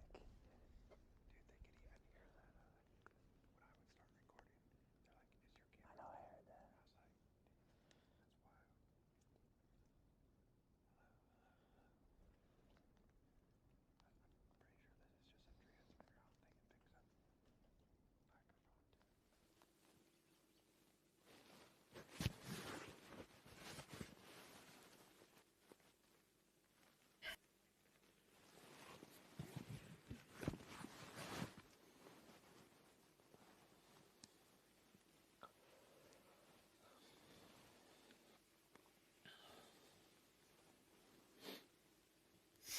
For those of you just joining, we appreciate you guys tuning in to the grand finale of RUT Live. We've got 3 hunters, one in Wisconsin. We got Brandon and Dylan in Wisconsin. Dylan's behind the camera. And then we've got 2 hunters down in Iowa this evening. We got one of our interns, Jaden Stetler. He's got Quentin, the other intern, behind the camera. And then we got Logan and Andrew hunting together. We've seen a couple, or the boys have seen a couple bucks already tonight. Logan had for sure shooter out in the field a little bit ago. Just chased a doe into the timber probably 30 minutes ago or so. Hopefully she brings him back out. Dylan and Brandon just had eyes on sounds like a pretty nice one about 10 minutes ago. Back in some thick cover as well. Hopefully the action picks up here. It's been raining on and off on these guys tonight. Windy conditions, big front coming across the Midwest, cold temperatures moving in. So, yeah, it should be a good last hour and a half for these guys. Hopefully we can end the RUT Live Season 4 finale with a bang here tonight. Also, those of you joining us, we are giving away close to $4,000 worth of partner gear during this stream. Drawing will take place early this coming week. To get entered in the drawing, all you got to do is scan that QR code that you see on the screen. That'll take you right to our website. Any purchase from our website during the live stream gets you entered into all the drawing giveaways. You get yourself a hat, a beanie, shirts, get some shirts for the kids, coffee, whatever you buy off that website gets you entered into the giveaways. Christmas is coming. You might as well start buying some stuff for the family, cousins, parents, nieces, nephews. Head over to the store and get yourself entered in the giveaways.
hopefully we get some action here soon. Other than a couple bucks from Logan and some going through the brush from Brandon, kind of in a slow night, kind of to be expected though with the overcast and rain and low pressure right now, but still November 8th.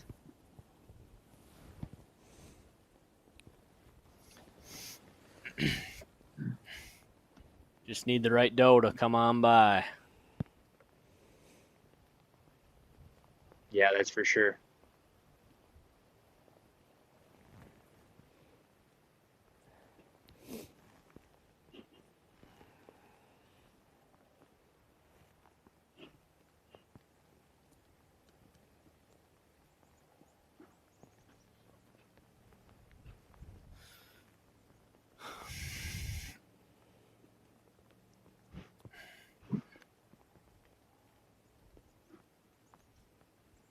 A little bit of, almost looks like some snowflakes coming down by Jaden.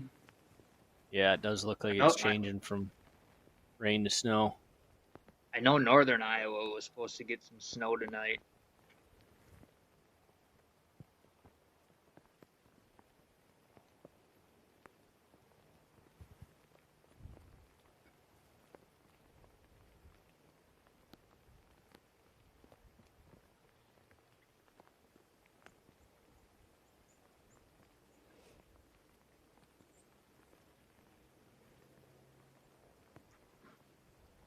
We got an update a little bit ago from the Elliots via Snapchat. They got some does out in the field, but like we mentioned earlier,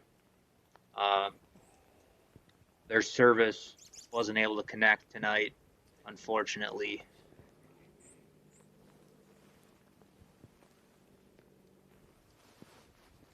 Which sometimes happens with these units.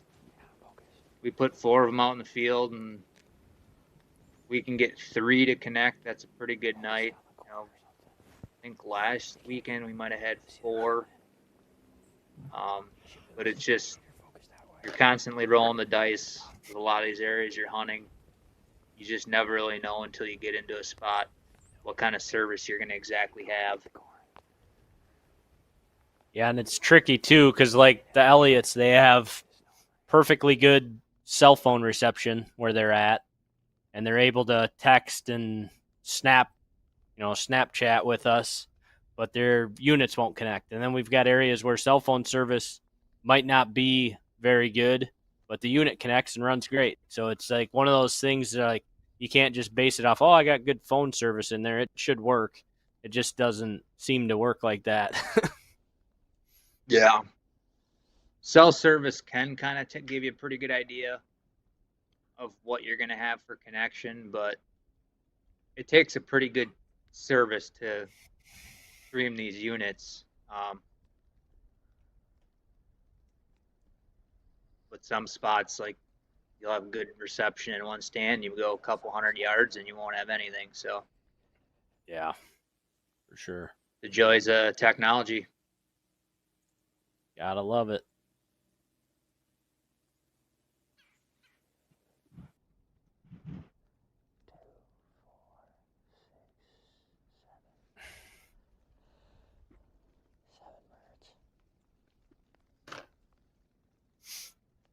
Do we got any new TBP club members tonight yet? I haven't seen any.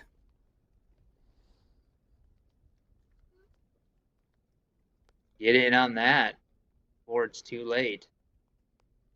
Grand prize drawing coming up probably Monday. I'm not going to tell you how many people are in there, but if you sign up, you're going to have a pretty good chance of winning a blind. Yep. Just ask Colton Kissinger and Jeremiah Plansky. Yeah, Colton won a brand new Hoyt bow last year, grand prize. The year before that, I think it was the year before that, Jeremiah won the cage tower blind. I don't remember if we did a grand prize the first year or we did not. Yeah, I don't think we did. I think we're going on year 3 of grand prize stuff. Okay.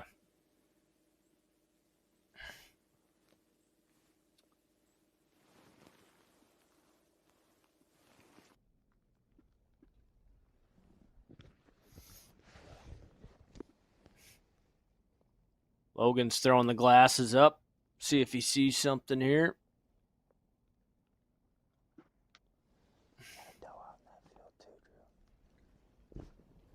Hopefully it's 31E Outdoors says snow coming down heavy. West central Wisconsin. I see 2. I just got a message that 31E Outdoors is Nick Evans, guy I know from back in the area where I'm from. He just messaged me and said, "Hey, I'm 31E Outdoors. I don't know how that changed my name." We do have a new club member, Bruce Burren. I apologize if I butchered your last name, but we appreciate you joining the club. You are officially entered in the grand prize drawing.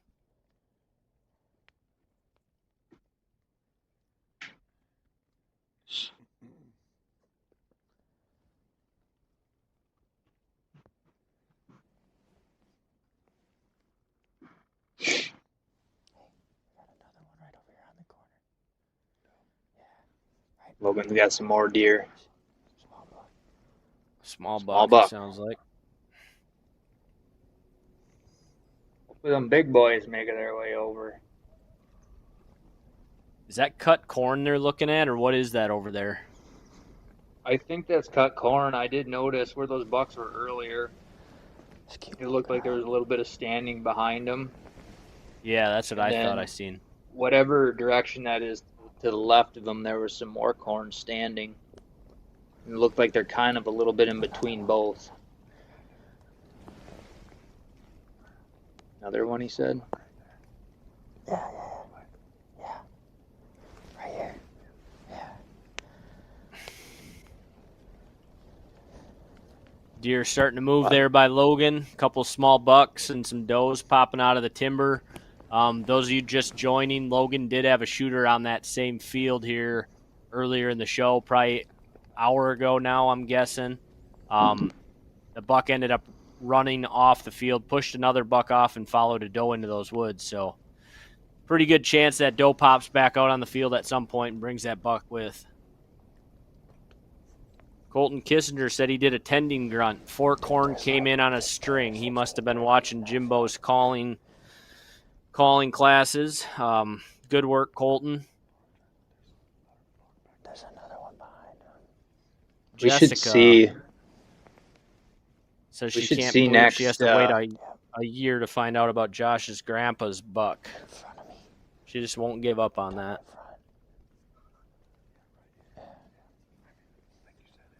We don't open the Sorry, window Mike. if Josh isn't here. No, I was going to say we should see if we can get Jim signed up for a calling seminar at Dell's Expo next year. Oh, my God.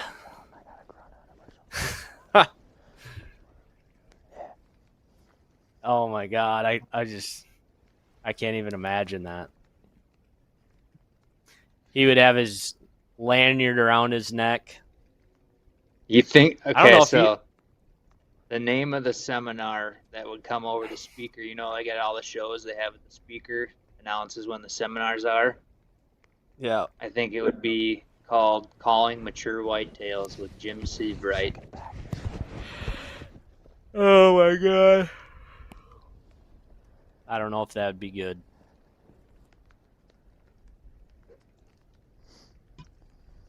Jessica says that would be a hoot. I can honestly say that when Jimbo had a lanyard of deer calls on his neck, that is the first time I'd ever seen that.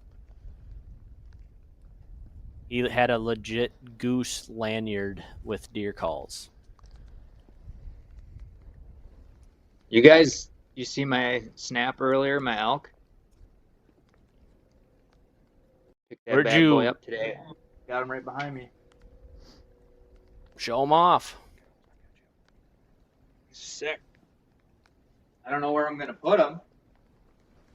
We don't have wall space here. Nice.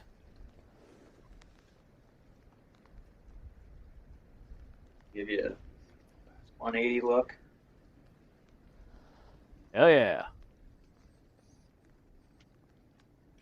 Put them in the kitchen. Yeah. Right on the kitchen table. Colton said that Jimbo's calling classes should be part of the TBP membership. We could definitely make that happen, Colton. We could have Jimbo get on, once a month or quarterly or something and just go over the calls that pertain to that time of the year. Calling all whitetails with Jim Sibright.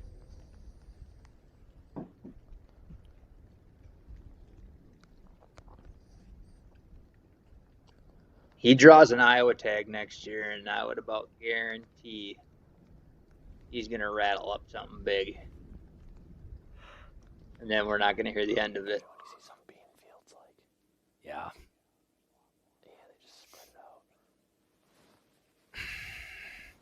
I wouldn't doubt it because Iowa rattling does actually work. Not for me yet this year. I think I rattled in one buck so far, but yeah, it's been a weird year. It'll change on a dime. Yeah. All it takes is one. Well, I got 2 buck tags, so need 2.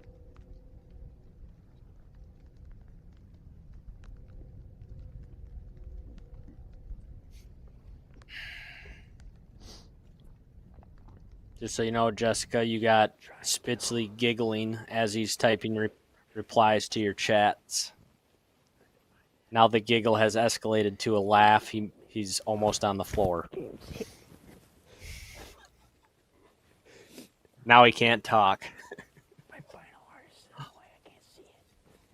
If we get enough people firing off in the comments, maybe Spitzley will show his face here before this show is done.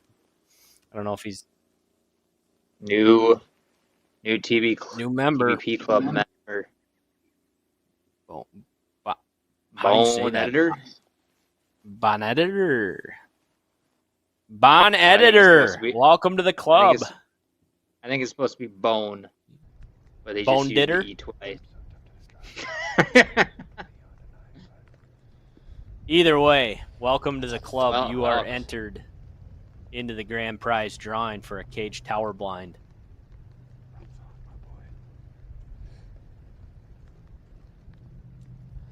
Might as well just go hit Anthony.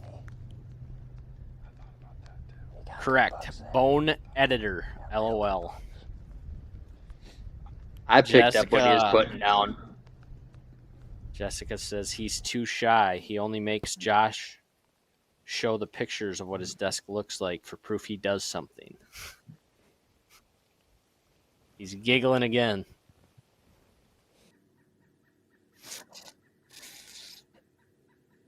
Brandon might be sleeping right now. Oh, he moved.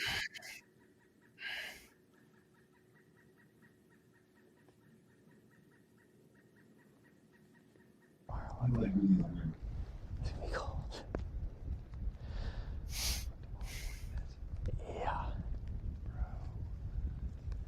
That's supposed to be 24.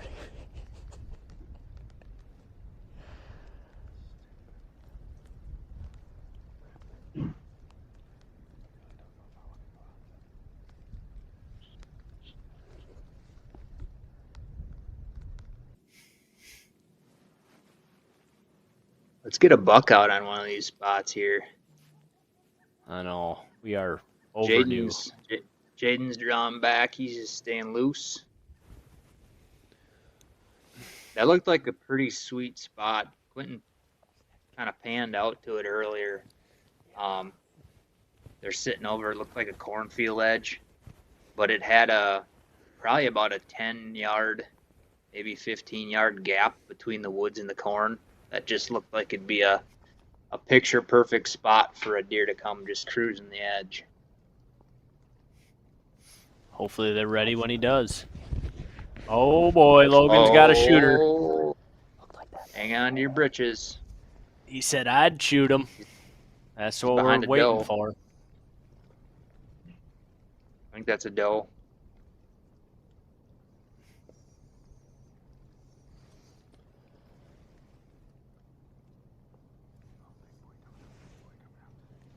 Big boy coming out.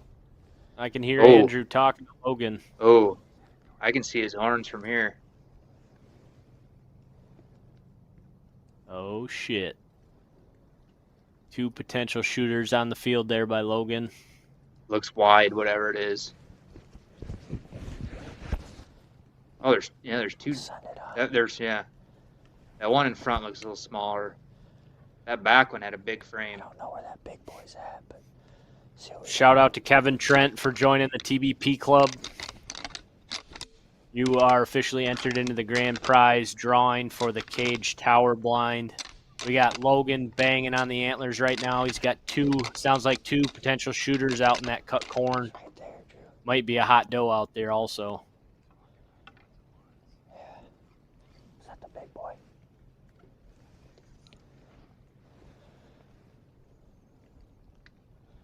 What was running right here? Did you see him? Something's dogging something right here back into the white. Yep. Special shout out to all the people This one right here, on Wild TV Plus watching here tonight. That is a new platform that we went to air our RUT lives on this year.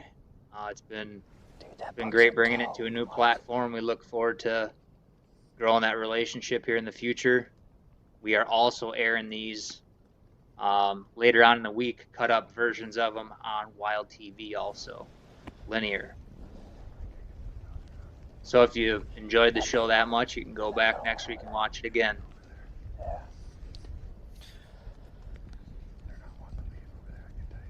Shout out to Chris also, who is Bone Editor, for joining the TVP club. Appreciate the support. John Seambor says he's going to need a new TBP hoodie. His 1-year-old son just projectile vomited all over me. Head over to the website, John. Get yourself a sweatshirt. Get entered into all the drawings that we'll be doing here in the next couple of days. Spitzley's made it to brought it to my attention. You've already made a purchase, so we thank you for that. If it wasn't a hoodie, go buy a hoodie.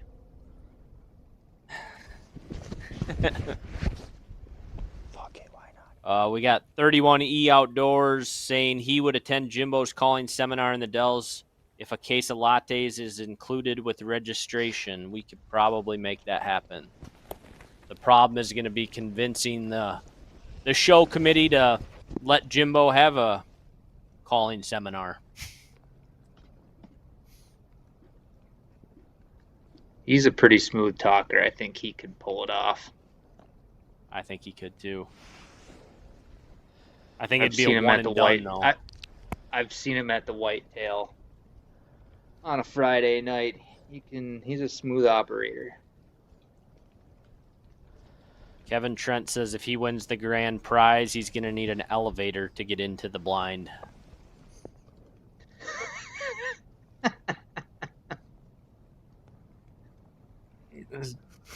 Correct me if I'm wrong, Kevin, you are in a wheelchair. We might have to, if you get drawn, we might have to figure something out to get you up there.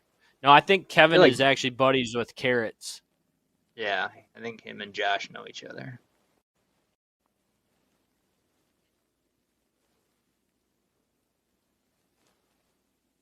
Yeah, I can't see you, Spitzley.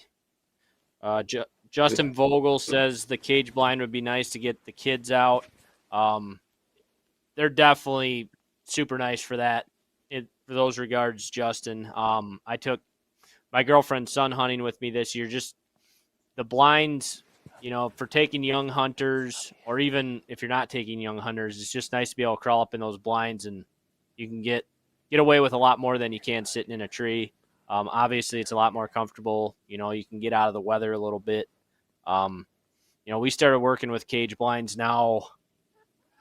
This will be 10 what's it years. been? I was gonna say we've been working with Artisam, which is cage is one of their. Oh, we got deer here by Brandon. Looks like a doe or a fawn coming. But yeah, the cage blinds are awesome. We started out, you know, with the first year I think Mike and I each got one, and you know, each year we'd add to that arsenal. And I honestly hunt just as much, if not more, out of cage blinds now than I do out of tree stands, just for the simple aspect of being able to get away with a lot more. If you put them in the right spot and have the right access in and out of them, it's just a lot more. I feel like I'm not burning my spots out as much when I'm sitting in them. Yeah. You got them set up pretty nice on your farms for access. That's for sure. I got a couple in some good positions for archery hunting and late muzz. Unfortunately, my farms don't have really bucks I'm targeting right now, so I'm having to go to other places. So I haven't really spent as much time as I normally would in them this year. Mm-hmm. I think Brandon should send it. Do it for the live. Looks like, is that a last year's fawn maybe? Coming to check Doesn't out look. decoy. I can't. It almost looks too big to be. Fawn. It almost looks too big to be this year's fawn, unless it's a good sized nubbin or something. Early drop. I don't think it's a nubbin. Drew Dorr says nice and tender meat. I agree.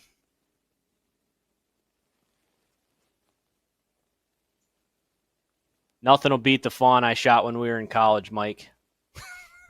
No.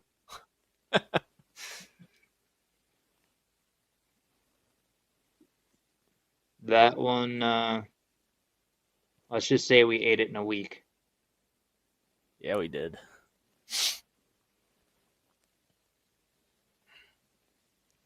That was back in our Ferk frying days. Shout out to our buddy Matt Furcus back in Wisconsin. Yeah. What was he? He was working at Lowe's or Home Depot or Lowe's. Lowe's. That was probably my favorite semester of college, living with him in Seacosh. Yeah.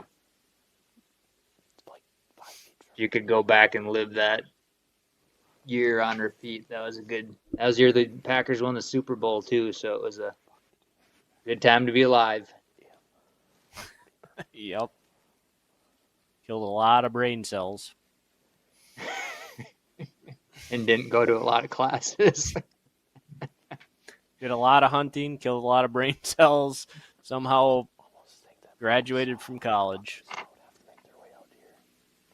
For you guys that don't know us super well, our last semester at college, me and Brent have the same major, so we had the exact same classes.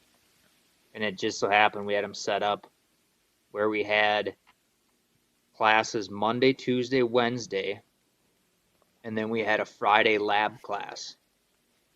We went to the first lab class of the year on Friday, and then we said we weren't going to it ever again. So we would go to school Monday, Tuesday, Wednesday, and then we would hunt Thursday, Friday, Saturday, Sunday. And we had good enough friends in that class that they helped us get through it without even attending it. That's how it's done. Looks like Logan's got some deer movement out there. Sometimes it's all about who you know and not what you know. Yep. Spitzley let us know that is a little buck that we are watching on Logan's screen right now. There's a bigger buck on the back side of the field. Sounds like there's a doe over in that direction. But the deer are starting to move.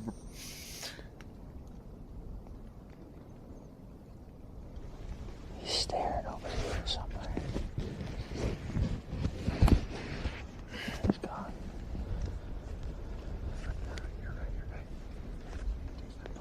I hear him saying something right here. Yeah, I heard. I thought he said. He said, "Get your bow." Oh shit! We got something going here. Is he close?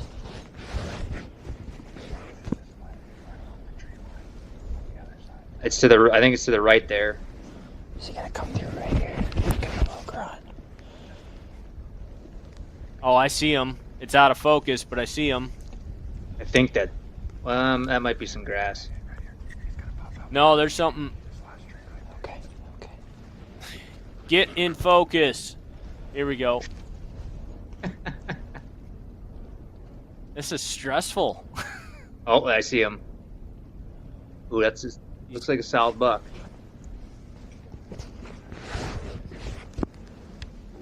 Come on. Come on, baby. He's gonna come loop that. Come on. Just punch in, make it bigger.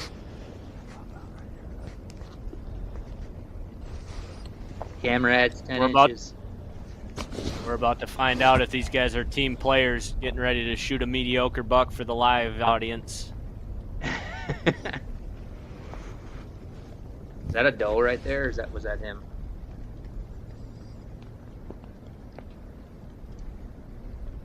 Spitzley's in the back saying, "Just shoot him."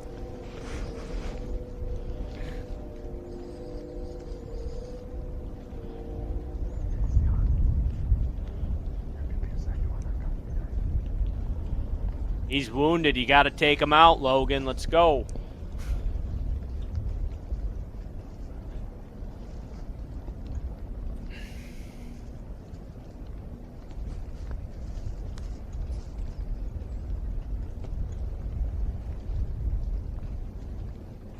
Good looking young deer, though.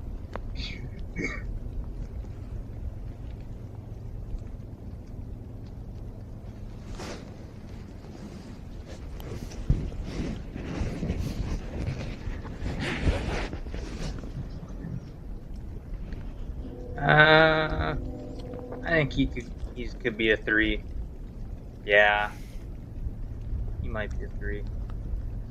This is live action here, guys. We don't know if Logan's planning on shooting this deer or not.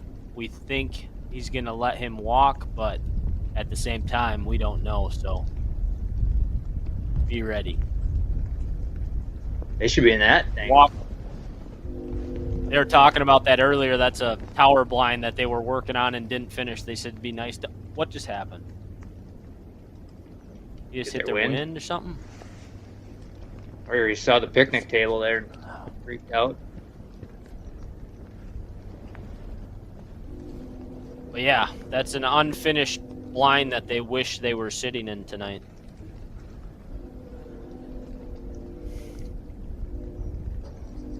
He gone. That's exactly what we need him to do. Where's he at?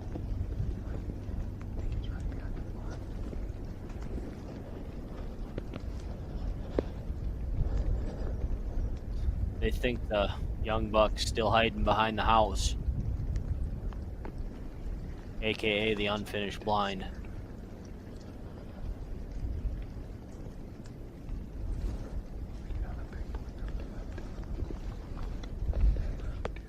I just heard somebody say big boy. I don't know who I heard. It's Logan. Back to Logan. I thought I heard him say something big boy coming to the left. He was palmated on that left side.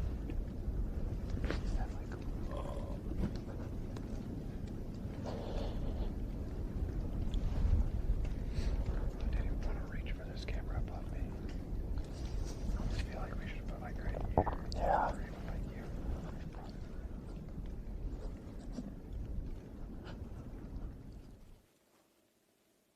Back to Brandon, in Wisconsin. Looks like they've got a few deer. There's only one deer there in the screen, obviously, but they've had a few deer filtering out into the field that they're overlooking. They did see a nice buck a little earlier in the thick stuff, never stepped out. But, Wrong deer, unfortunately. Just a little young. Close. Logan filling us in on what just happened.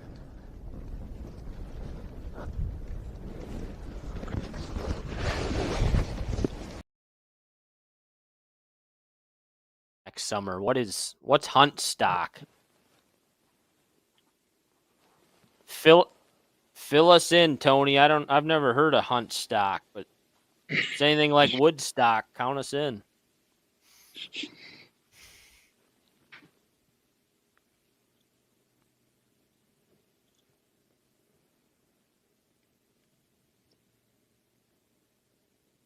Yeah, it's a beautiful shot.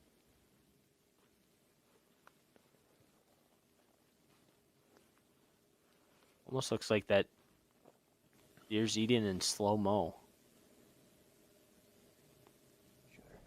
Logan, back to Logan. They see a big buck. Oh, yeah. Come on. Bring him on in, home slice. I said bring it on in. Let's go. He's out in front. Yep, the buck's to the left. It looks like a doe to the right. He's walking. He's right over I don't know if that's the buck they're talking about, though.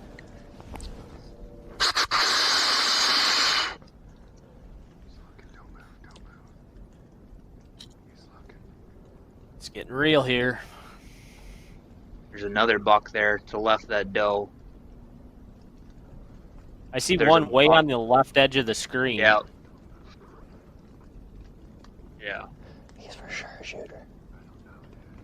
Why?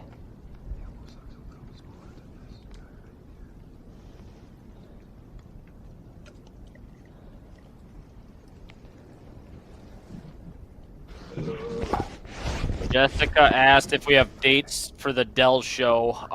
That's usually the last weekend in March, Jessica. I don't know the dates, but he looks pretty good, Drew.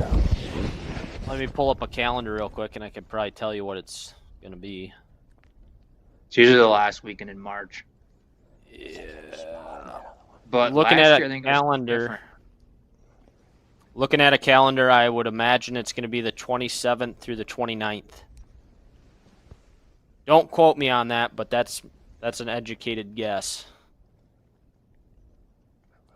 Spitzley confirmed that it is the 27th to 29th. We'll be in Wisconsin Dells.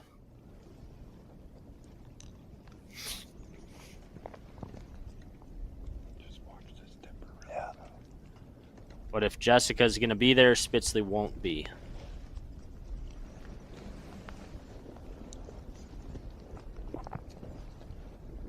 This deer's coming, Drew. This small buck's coming. Oh, small buck. He's looking hard.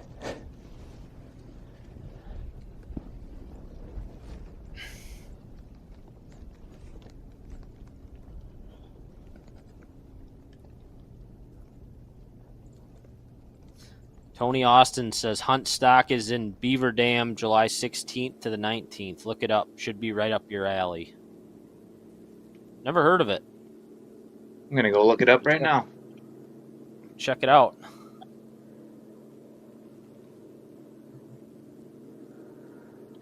We are doing, actually, we've only got Wisconsin and Iowa in our plans right now. The Minnesota show, which we've been doing the last couple of years, which is a really good show for us, just announced that it is not happening.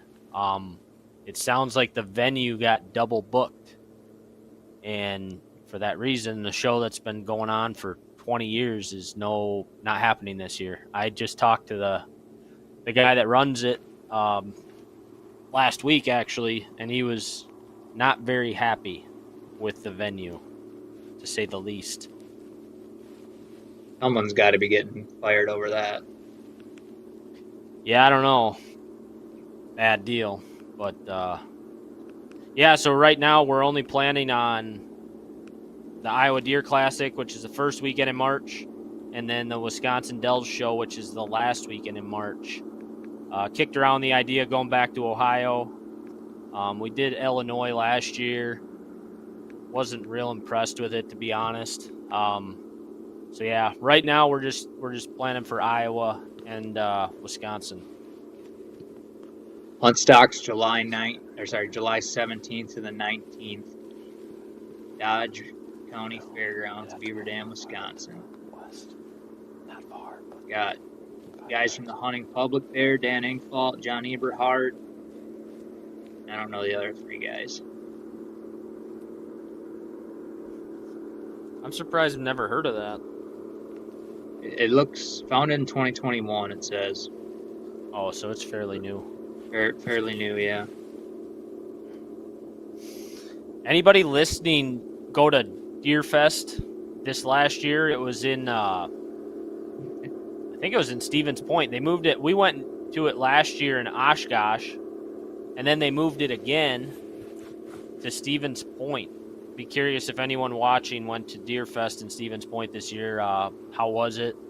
Worth a shit or not? So, Brennan, this is a 3-day festival. Says feels like deer camp. Festival fellowship tradition. It's an outdoors expo. Gotcha.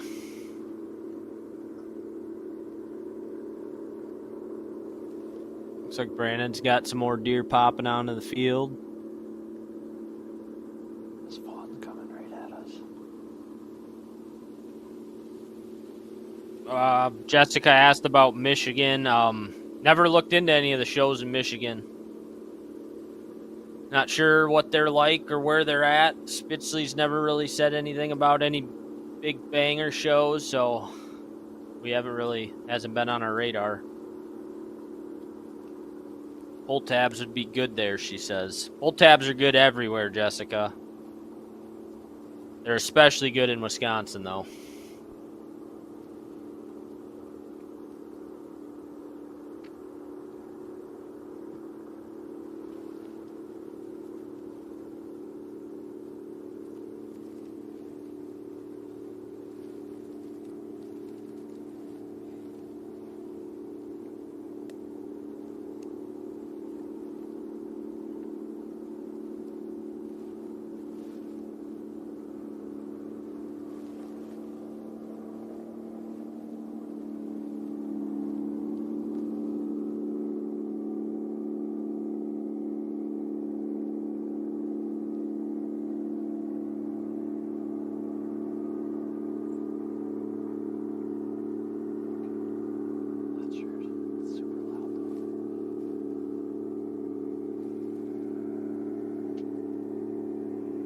All right, guys. We're getting into prime time here. We're going to take one more quick commercial break and get back to the hunting action.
Hey, I'm Colton, and I suck at hunting.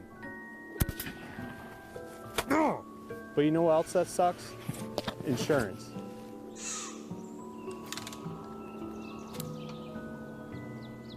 But if you know somebody that needs help with health or Medicare, give me a call. That's at least something I can make suck a little less. Contact me at the insurance center. Hey, I don't suck anymore.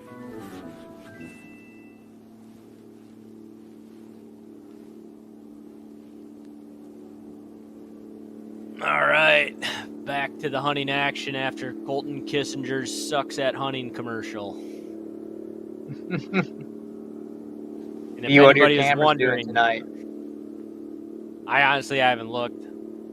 I'm consumed with Rut Live comments on my phone. Well, I guess you don't have a tag. Good activity. You don't have a tag, so I had really good activity midday today. Like, really good. really.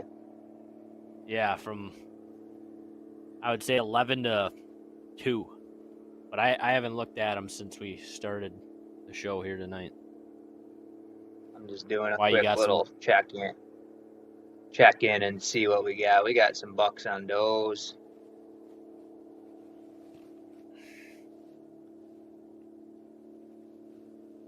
I would be curious to see how many times I refresh this in a day this time of year. Yeah.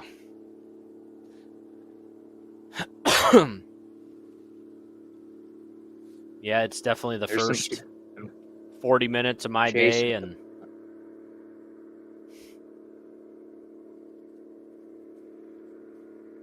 is that a tractor I'm hearing in the background there with Brandon? Or an airplane or something? Maybe it's that motorcycle from the other night. Sounds like Jessica's had some good luck with the Black Widow. She says that Black Widow stuff I won from you guys, it's crazy how big the scrape is now. We've had really good luck with the Black Widow scents, especially the branch butter. We put that on licking branches, vines, whatever the deer are hitting on those scrapes. And it's not just this time of the year either. We're running that stuff literally all year long. You know, people think that deer don't hit scrapes year round. Even when they don't have antlers, those deer constantly, that's how they communicate. So good feedback, Jessica. If you guys haven't tried branch butter from Black Widow, you're missing out. Tony Austin says, hunt stock started in the Northeast. Sounds like a really good time. Infault went out there last summer and said it was great. Kind of pushed them to bring it to the Midwest this summer. Drew Dorr says he tried branch butter where he's at and didn't have much success. Sounds like you ain't got deer by you, Drew. Just playing.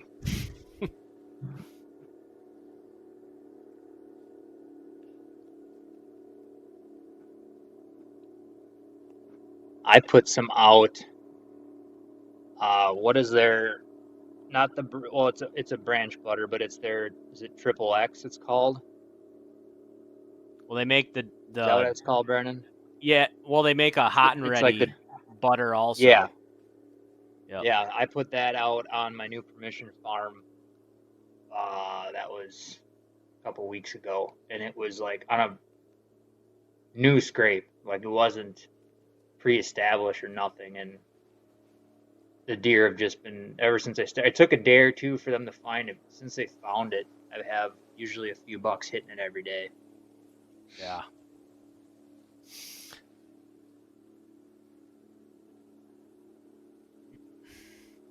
God, all you gotta do is ask. I had a text out asking if anyone needed any.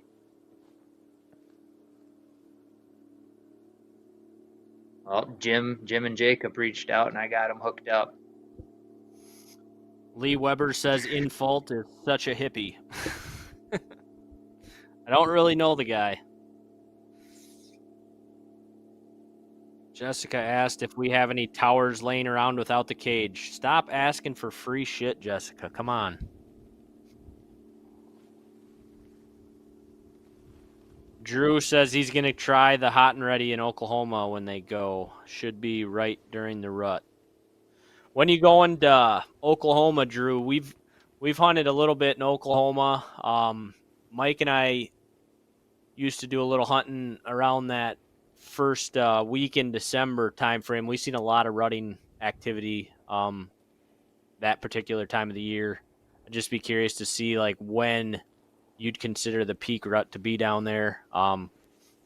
It seemed like that last week in November, first week in December was pretty rock and roll down there. Yeah, there on when the we've hunted it in November the past, 21st. when we've hunted in the past, I mean, I know I made a couple trips down there mid-December, and we still had bucks chasing does then. Yeah. That's after their rifle season. Lee Weber says, didn't Mike shoot 37 deer in one sit in Oklahoma? It could have We got been, 4 but of that Brandon one told me to sit. hang the Was it 4 or 3. It was 5? only 3. It was only 3. No. I thought it was 4. You shot 3 does and a buck one sit, I think. It looked like I swear it was only 3. It looked like a damn Christmas tree. There was Luminox shining everywhere. I was going to shoot another one, but he whispered over my shoulder, you better just hang the bow up. I knew it was already going to be a long night. And we were borrowing your dad's SUV. We had to throw all the deer in the back end of that. Yeah. You never let Good us take times. that thing on a hunting trip after that. No, he didn't.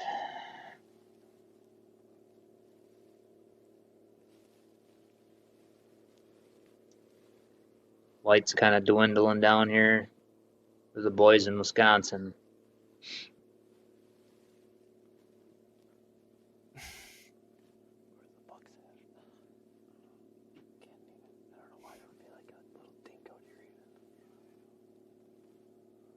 Quiet night for the interns.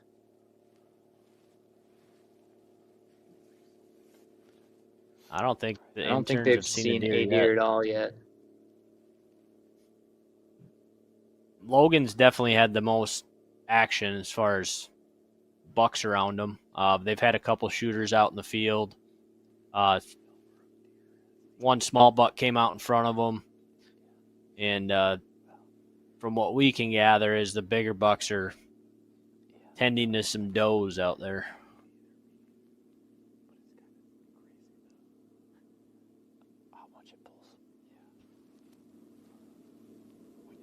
Drew said he's hunting Oklahoma, heading there on November 21st. I haven't even looked at the dates, Drew. Is that during gun season, or are you guys going to be archery hunting? Got to be close, but their archery season runs, I believe, through the gun. Well, their Yeah, I think their tags actually go together. Yeah. I want to say their gun season. He's probably going there for gun hunting. Could be wrong. I think Brandon needs to start shooting some does on his farm. Tony Austin asked if he has to put in a code to be eligible for the prize drawings. The answer to that, Tony, is no. Anybody that orders anything off the website during the live stream, we can see that on the back end when that purchase was made. Anybody that buys anything on the website is entered. There's no code you have to put in. We can see it. We can see who made purchases during the show. Drew did confirm he's heading to Oklahoma for gun season. And Tony, if you're wanting to get in on the Gauge Blind, the grand prize giveaway, you need to go to the YouTube channel and join the TVP club.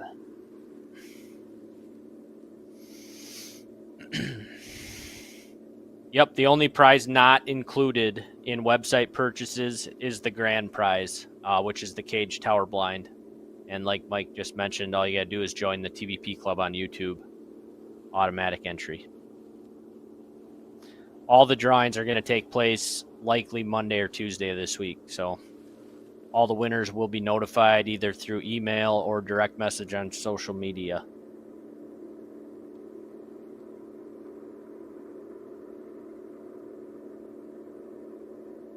Tony says 10-4 ordered.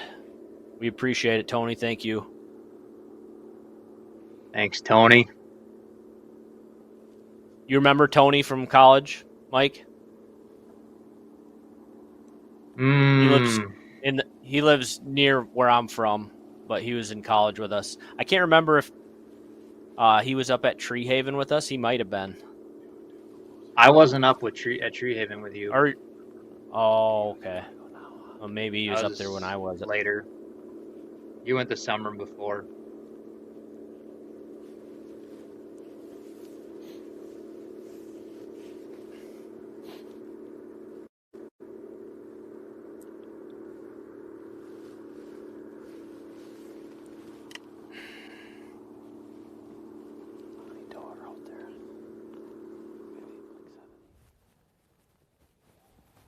Back to Jaden in Iowa. Those of you just joining, Jaden is one of our interns this year. Got the other intern, Quentin, behind the camera.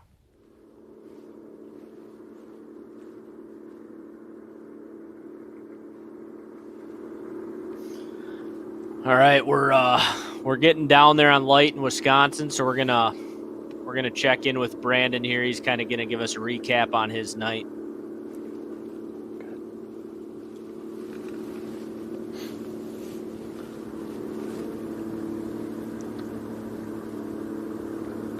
We got maybe like 10 minutes of legal time left, but in this tree and with overcast, I don't know if we're gonna get that long, especially with the cameras, but overall, a slower night than I guess what we thought it was going to be. Probably about an hour ago, I did catch a buck cruising in the timber. Never came out to the field. He was kind of walking parallel with it, and I got a decent glimpse of him, but just a side profile, and it looked like a decent buck. But he kind of worked off to the north, and we just had, I don't know, there's maybe 8-10 deer that we can see on the beans. All those are fawns, and I don't know, this time of the year I would have expected a buck to pop out and just check them, but nothing yet.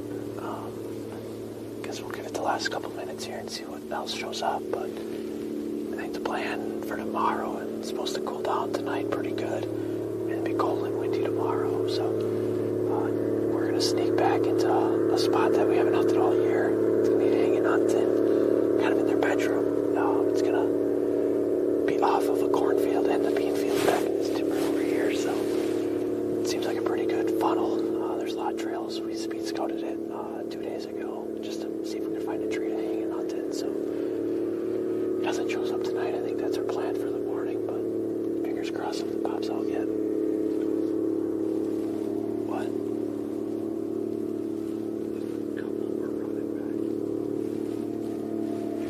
So Brandon and them are down to the last, he figures, 10 minutes. Overcast and with the tree canopy, like 3 or 4 still hanging getting dark pretty quick on them tonight. Something's running around.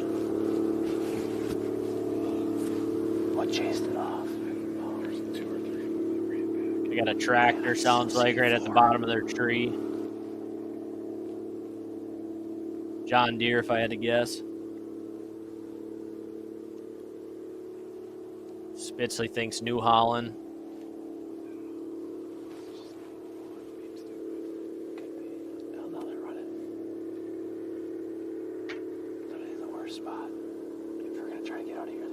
Big Cat, what do you want to chime in the chat? It says any minute here.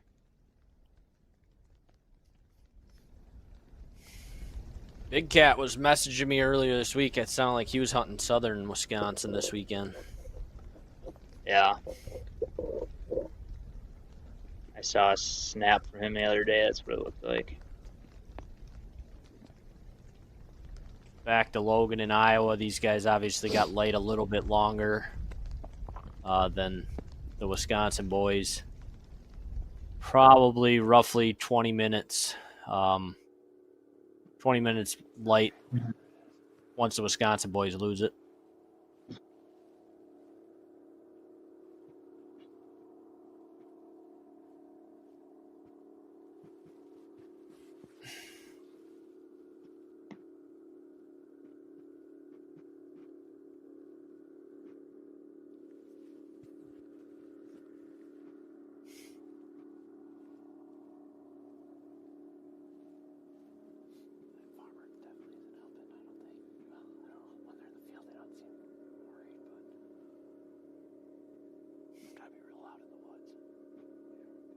It's real loud over here, Brandon.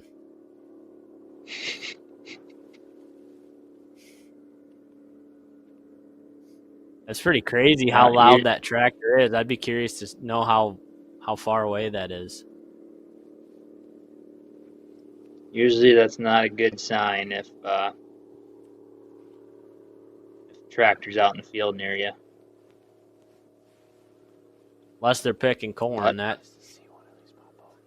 I was just watching a Midwest Whitetail episode at 4 o'clock this morning when my daughter woke up, and a guy shot a buck over a decoy when the farmer was literally in the background picking the corn. It's kind of cool.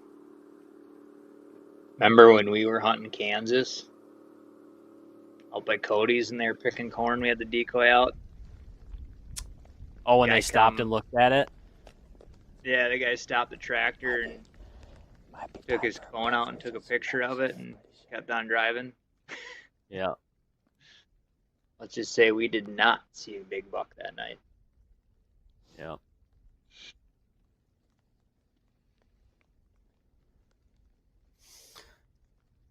Still got time to get in on all the drawings.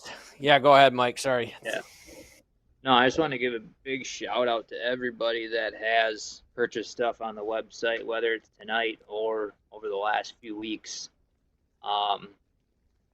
That support means the world to us. It's what keeps these rut lives going, keeps us being able to afford to pay Scott and run the live units. And without that, we would not be able to do this every fall. So, yeah, big night. So, thank you so much for doing that. It means the world to us. And everybody that tunes in every week, we appreciate it.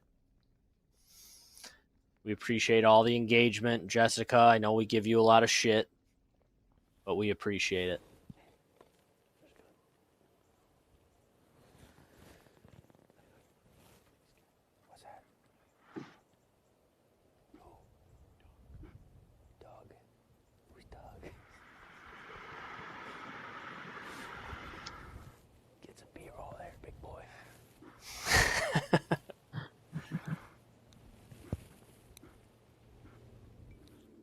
Never know, Jessica.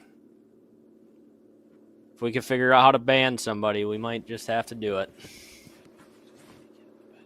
Spitzley says he can do it in the click of a button. I'm surprised you haven't signed up all your kids. Surprised she hasn't signed up all of her kids for the TBP club this year yet. Yeah. Kevin Trent says, we appreciate the great content y'all are putting out. Keep it up. We appreciate that, Kevin. Jessica, since you do have a blind, if you win, we could probably just have them send the tower. Oh yeah. Oh, I forgot. Jessica won the blind without the tower last year. I forgot about that. That's why she was asking. Oh, yeah. Well, we can just give her the tower instead of the blind and the tower.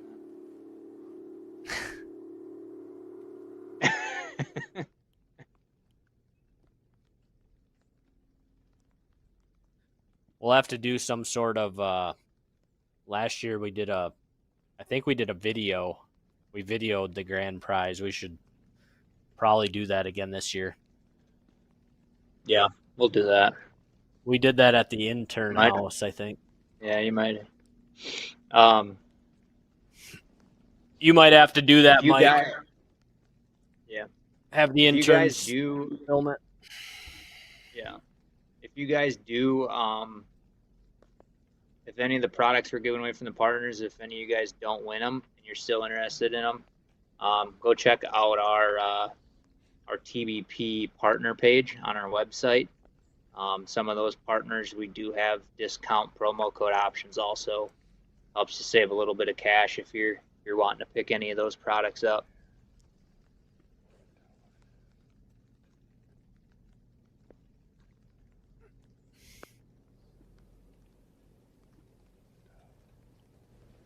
All right, so Brandon looks like is officially out of camera light in Wisconsin.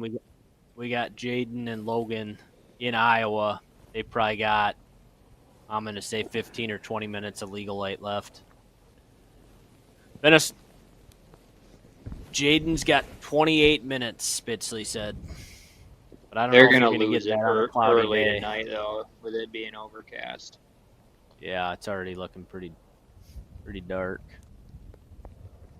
But Jaden's had a really slow sit. Logan's had quite a bit of action. He's seen a couple nice bucks, a lot of does. Bucks chasing does. Nothing super close other than that one younger buck. But Jaden's due. He's had a pretty slow night, but all it takes is one deer to come wrap around that corn he's sitting on. Yeah.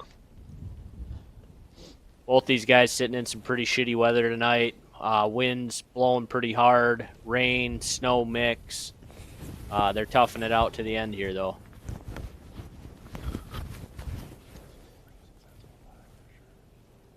Hence why I decided to stay home tonight.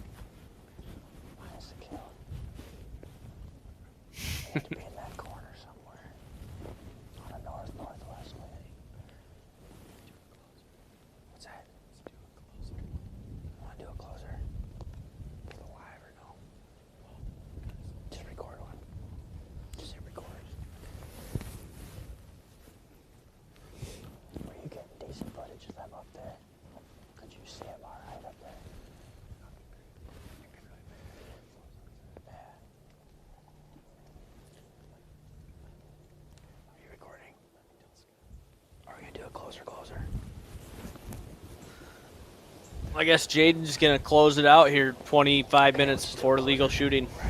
Old move, Cotton. He must be cold.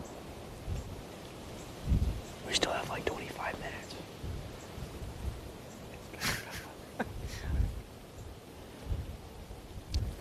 All right.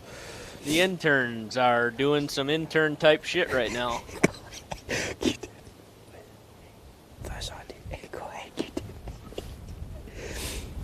Alright. We good.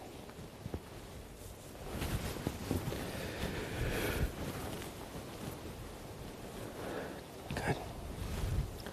Well, that's gonna do it for Quentin and I tonight. The deer movement was minimal. We didn't actually see any. The weather was absolutely brutal. Pouring rain, sleet, 20-mile-an-hour winds plus. I wouldn't have it any other way, though. I had a great time. I wore a smile on my face all night long. There's no place in the world I'd rather be right now in a tree stand with Quentin. He's good company to have in the tree. He orders a pizza from Casey's. We'll pick that up on the way home tonight. Looking forward to that. But yeah, slow night. Had a great time. It was a privilege to be on the RUT Live tonight as an intern. I'm super blessed and thankful for the team. It sounds like they saw a few deer tonight, so that's good. Picking up our end a little bit, but looking forward to watch out for the semi-lives. It's gonna really pick up here in Iowa. A lot of expectations. Super pumped for that. So stay tuned. Keep an eye on the channel. There should be some hot content coming, hopefully. Thanks for tuning in, everybody.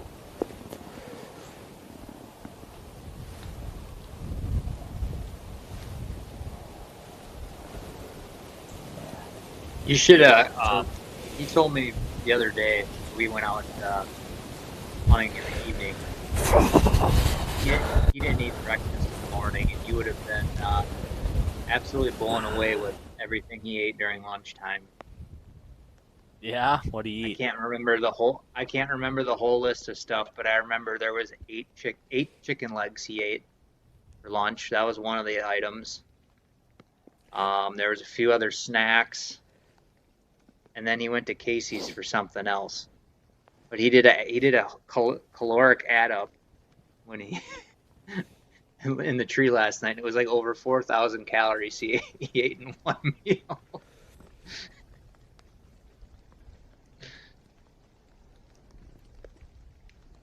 All right, let's check in with Logan here. Get out of here. It's getting gnarly.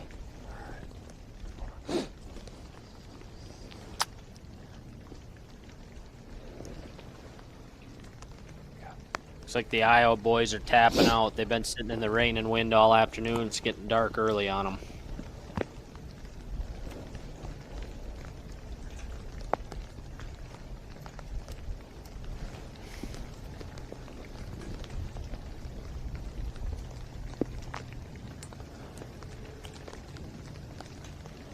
Jaden's mom's chiming in and says Jaden eats. That's good. I can attest to that. That pretty much concludes our hunt for this evening. It was pretty exciting. I think we saw 3 mature bucks. One decent smaller buck, younger buck. He actually read the script and just not quite what I'm looking for. Other than that, I mean, A lot of turkeys, a lot of action. This is the first set we've had on this piece this year, and still kind of figuring it out on where to sit and stuff like that. But I think we got a game plan for next weekend if we come back up here. But overall, great night. Can't complain. It's getting pretty nasty out, and we're getting pretty hungry, so we're gonna get down and dry off and get ready for the morning. Thank you for tuning into RUT Live. It's a good one.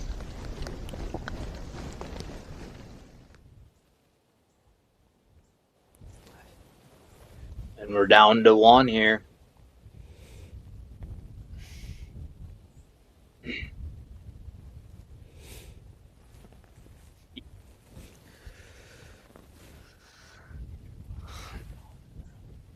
Sounds like Jaden's got about roughly 5 to 10 minutes of shooting light, he figures, with the overcast conditions. Logan and them are tapping out, I think. It's getting pretty dark. But yeah, I had Jaden stay at my house a couple weeks ago, and he goes, "You got eggs?" And I'm like, "I've always got a dozen eggs in the fridge."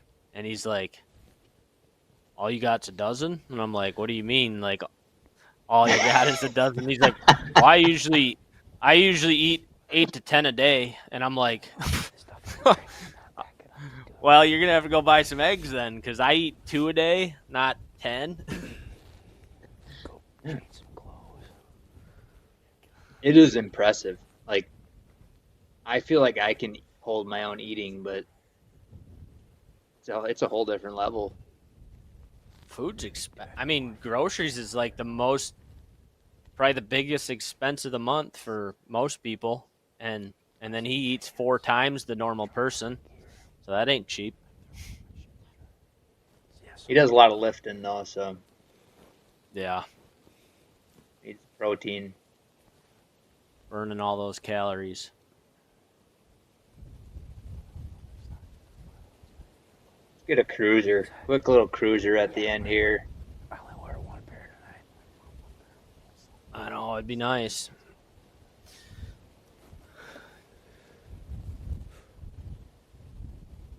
Colton, you're gonna have to return that trophy to the shop here.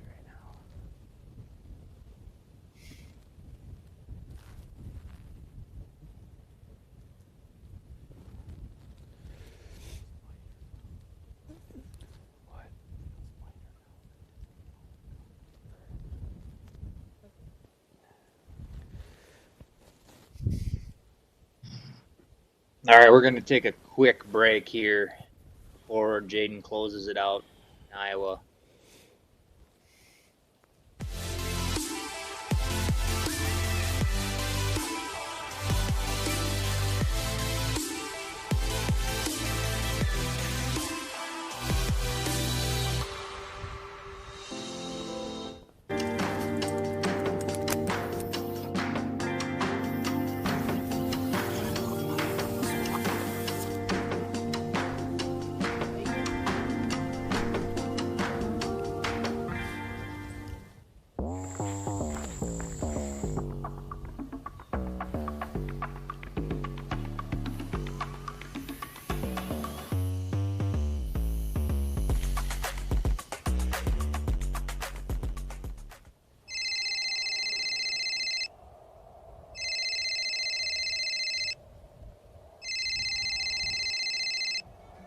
You've reached the voicemail of Greg Godfrey with Tethered. Unfortunately, I'm out of the office this week. I am attending a new product development conference in the Midwest, and I will be out all week.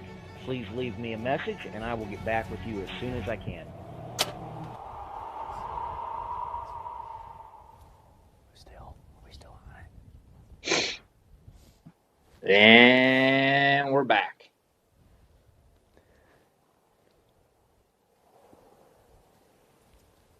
Walk it off, Jaden. Walk it off. Come on.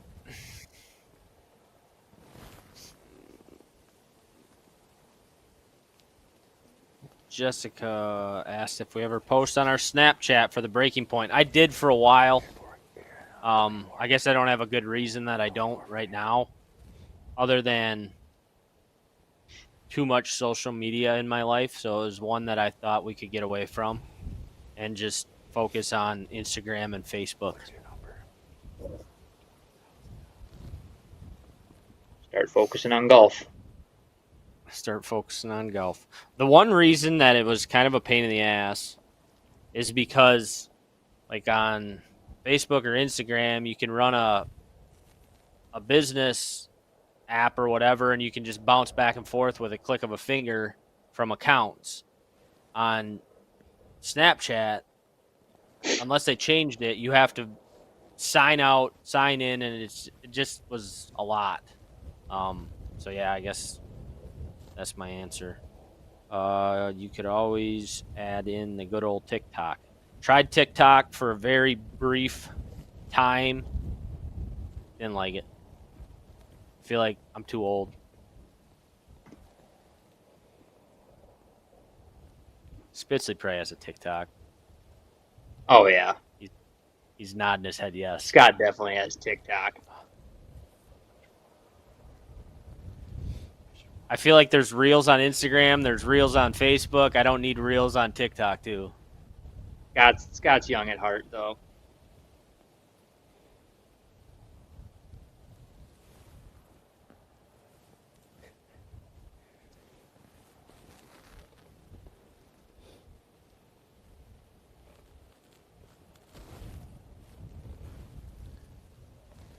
So we're taking it down to the wire here with Jaden in Iowa. He is the last. I guess Logan's still sitting in the tree, but they're getting pretty dark. Yeah. They're done, Scott said. So Jaden is our last hunter for the evening. A few minutes left here. Yeah. Are we done?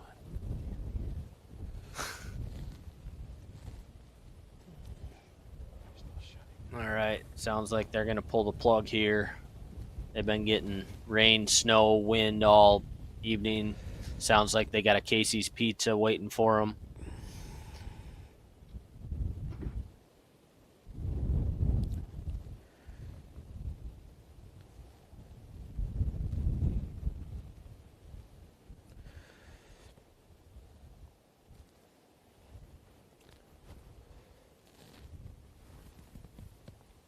Jessica thinks you should run our TikTok, Spitzley, since you're already on it.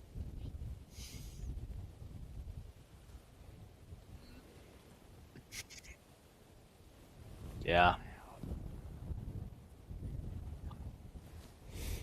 Honestly, if it wasn't for the breaking point, I would delete all my social media accounts.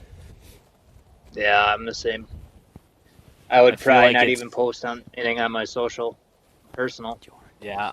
I feel like it's beneficial for obviously what we do to have our personal accounts and share our videos when we post new videos and stuff like that. But if it wasn't for the breaking point, I think I'd delete it all. It's just too much. Like, constantly looking at your phone takes away from time with your family, takes away from focusing on things you should be focusing on in your life. Amen. Drew's giving everybody props for sitting in the rain and snow. I agree, Drew. It was a miserable afternoon for these fellas. They toughed it out, though.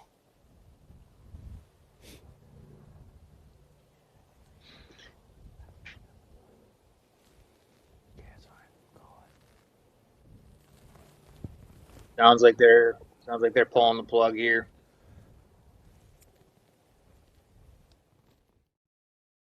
That's going to be a wrap on our 5th and final Rut Live for the year. It's been Unfortunately, yeah, it's been fun, but unfortunately, this was the first year out of the 4 years we've done it where we have not been able to punch a tag on it. We did shoot a doe. I guess Scott's chiming in, but I'm talking buck harvest here, Scott. But yeah, it's been fun bringing these to you. Super cool that me and Brennan could finally get on and do it together. Very rare occurrence where we're not in the tree. But at least for myself, I'll be back out at it here tomorrow. Still got 2 buck tags here in Iowa to punch for archery and also late muzzleloader. So I got plenty of hunting still ahead of me, and North Dakota tag also. So, but yeah, we enjoy bringing these to you. It's just fun interaction with everyone on here. We appreciate you all coming on every week and supporting the channel, supporting our show and the store, buying products from us, partners, you name it. It's just what keeps things going for us each and every year, and we thank you so much for that. Yeah, like Mike said, super thankful to everybody that watches these Rut Lives. Huge shout out to Spitzley pushing the buttons on the back end. Huge shout out to Carrots, Josh Smith, this is the first show that he's missed in 4 years where he's not hosting. His daughter had a ballet deal this afternoon. Huge shout out to him because he gives up a lot of time and time away from his family to hop on here and help us out. Huge shout out to all the companies that donate items for all the giveaways each week. Couldn't do this without them. And yeah, we hope you guys have a safe and successful rest of your deer season. I know a lot of gun seasons are starting to open up in the next couple weeks. Be safe, have fun, and we appreciate all the support. Yeah, one other thing I want to add too is just a huge shout out to all of the guys on our crew that make this possible. There's a lot of moving parts. We kind of touched on it last week, I think. To have 4 guys in the field, we need 8 hunters or 8 people with the cameraman, and then we got the 2 hosts and we got Scott behind the scenes. So we need 11 guys every week to make it work. And sometimes it's a little bit of a fiasco lining it up, but we make it happen each and every week. Thank you to all of them that are able to make those sacrifices. And yeah, we're looking forward to bringing hopefully some more content down the road here to the channel. We got the semi-lives pretty much for the rest of the year, some of the intern shows, and then we'll be getting into shed season come turn of the year. So we'll catch you guys here next time soon. And then also for all the YouTube members, we will be doing another Q&A coming up sometime later this year. So stay tuned to that on our socials when we announce we're going to do that. We usually try and make that fun also and maybe give something away to the people watching. We'll see you guys here next year. Thanks, everybody. Yeah, I've been looking for a big one, but it's really hard to find. Is this one big enough? I think I'll keep looking. Hey, I've got one over here I can show you. Well, I hope yours is bigger than the one the last guy showed me. I think I have exactly what you're looking for. Yep, that's huge. Try it out. I'll take it. Sorry, boys.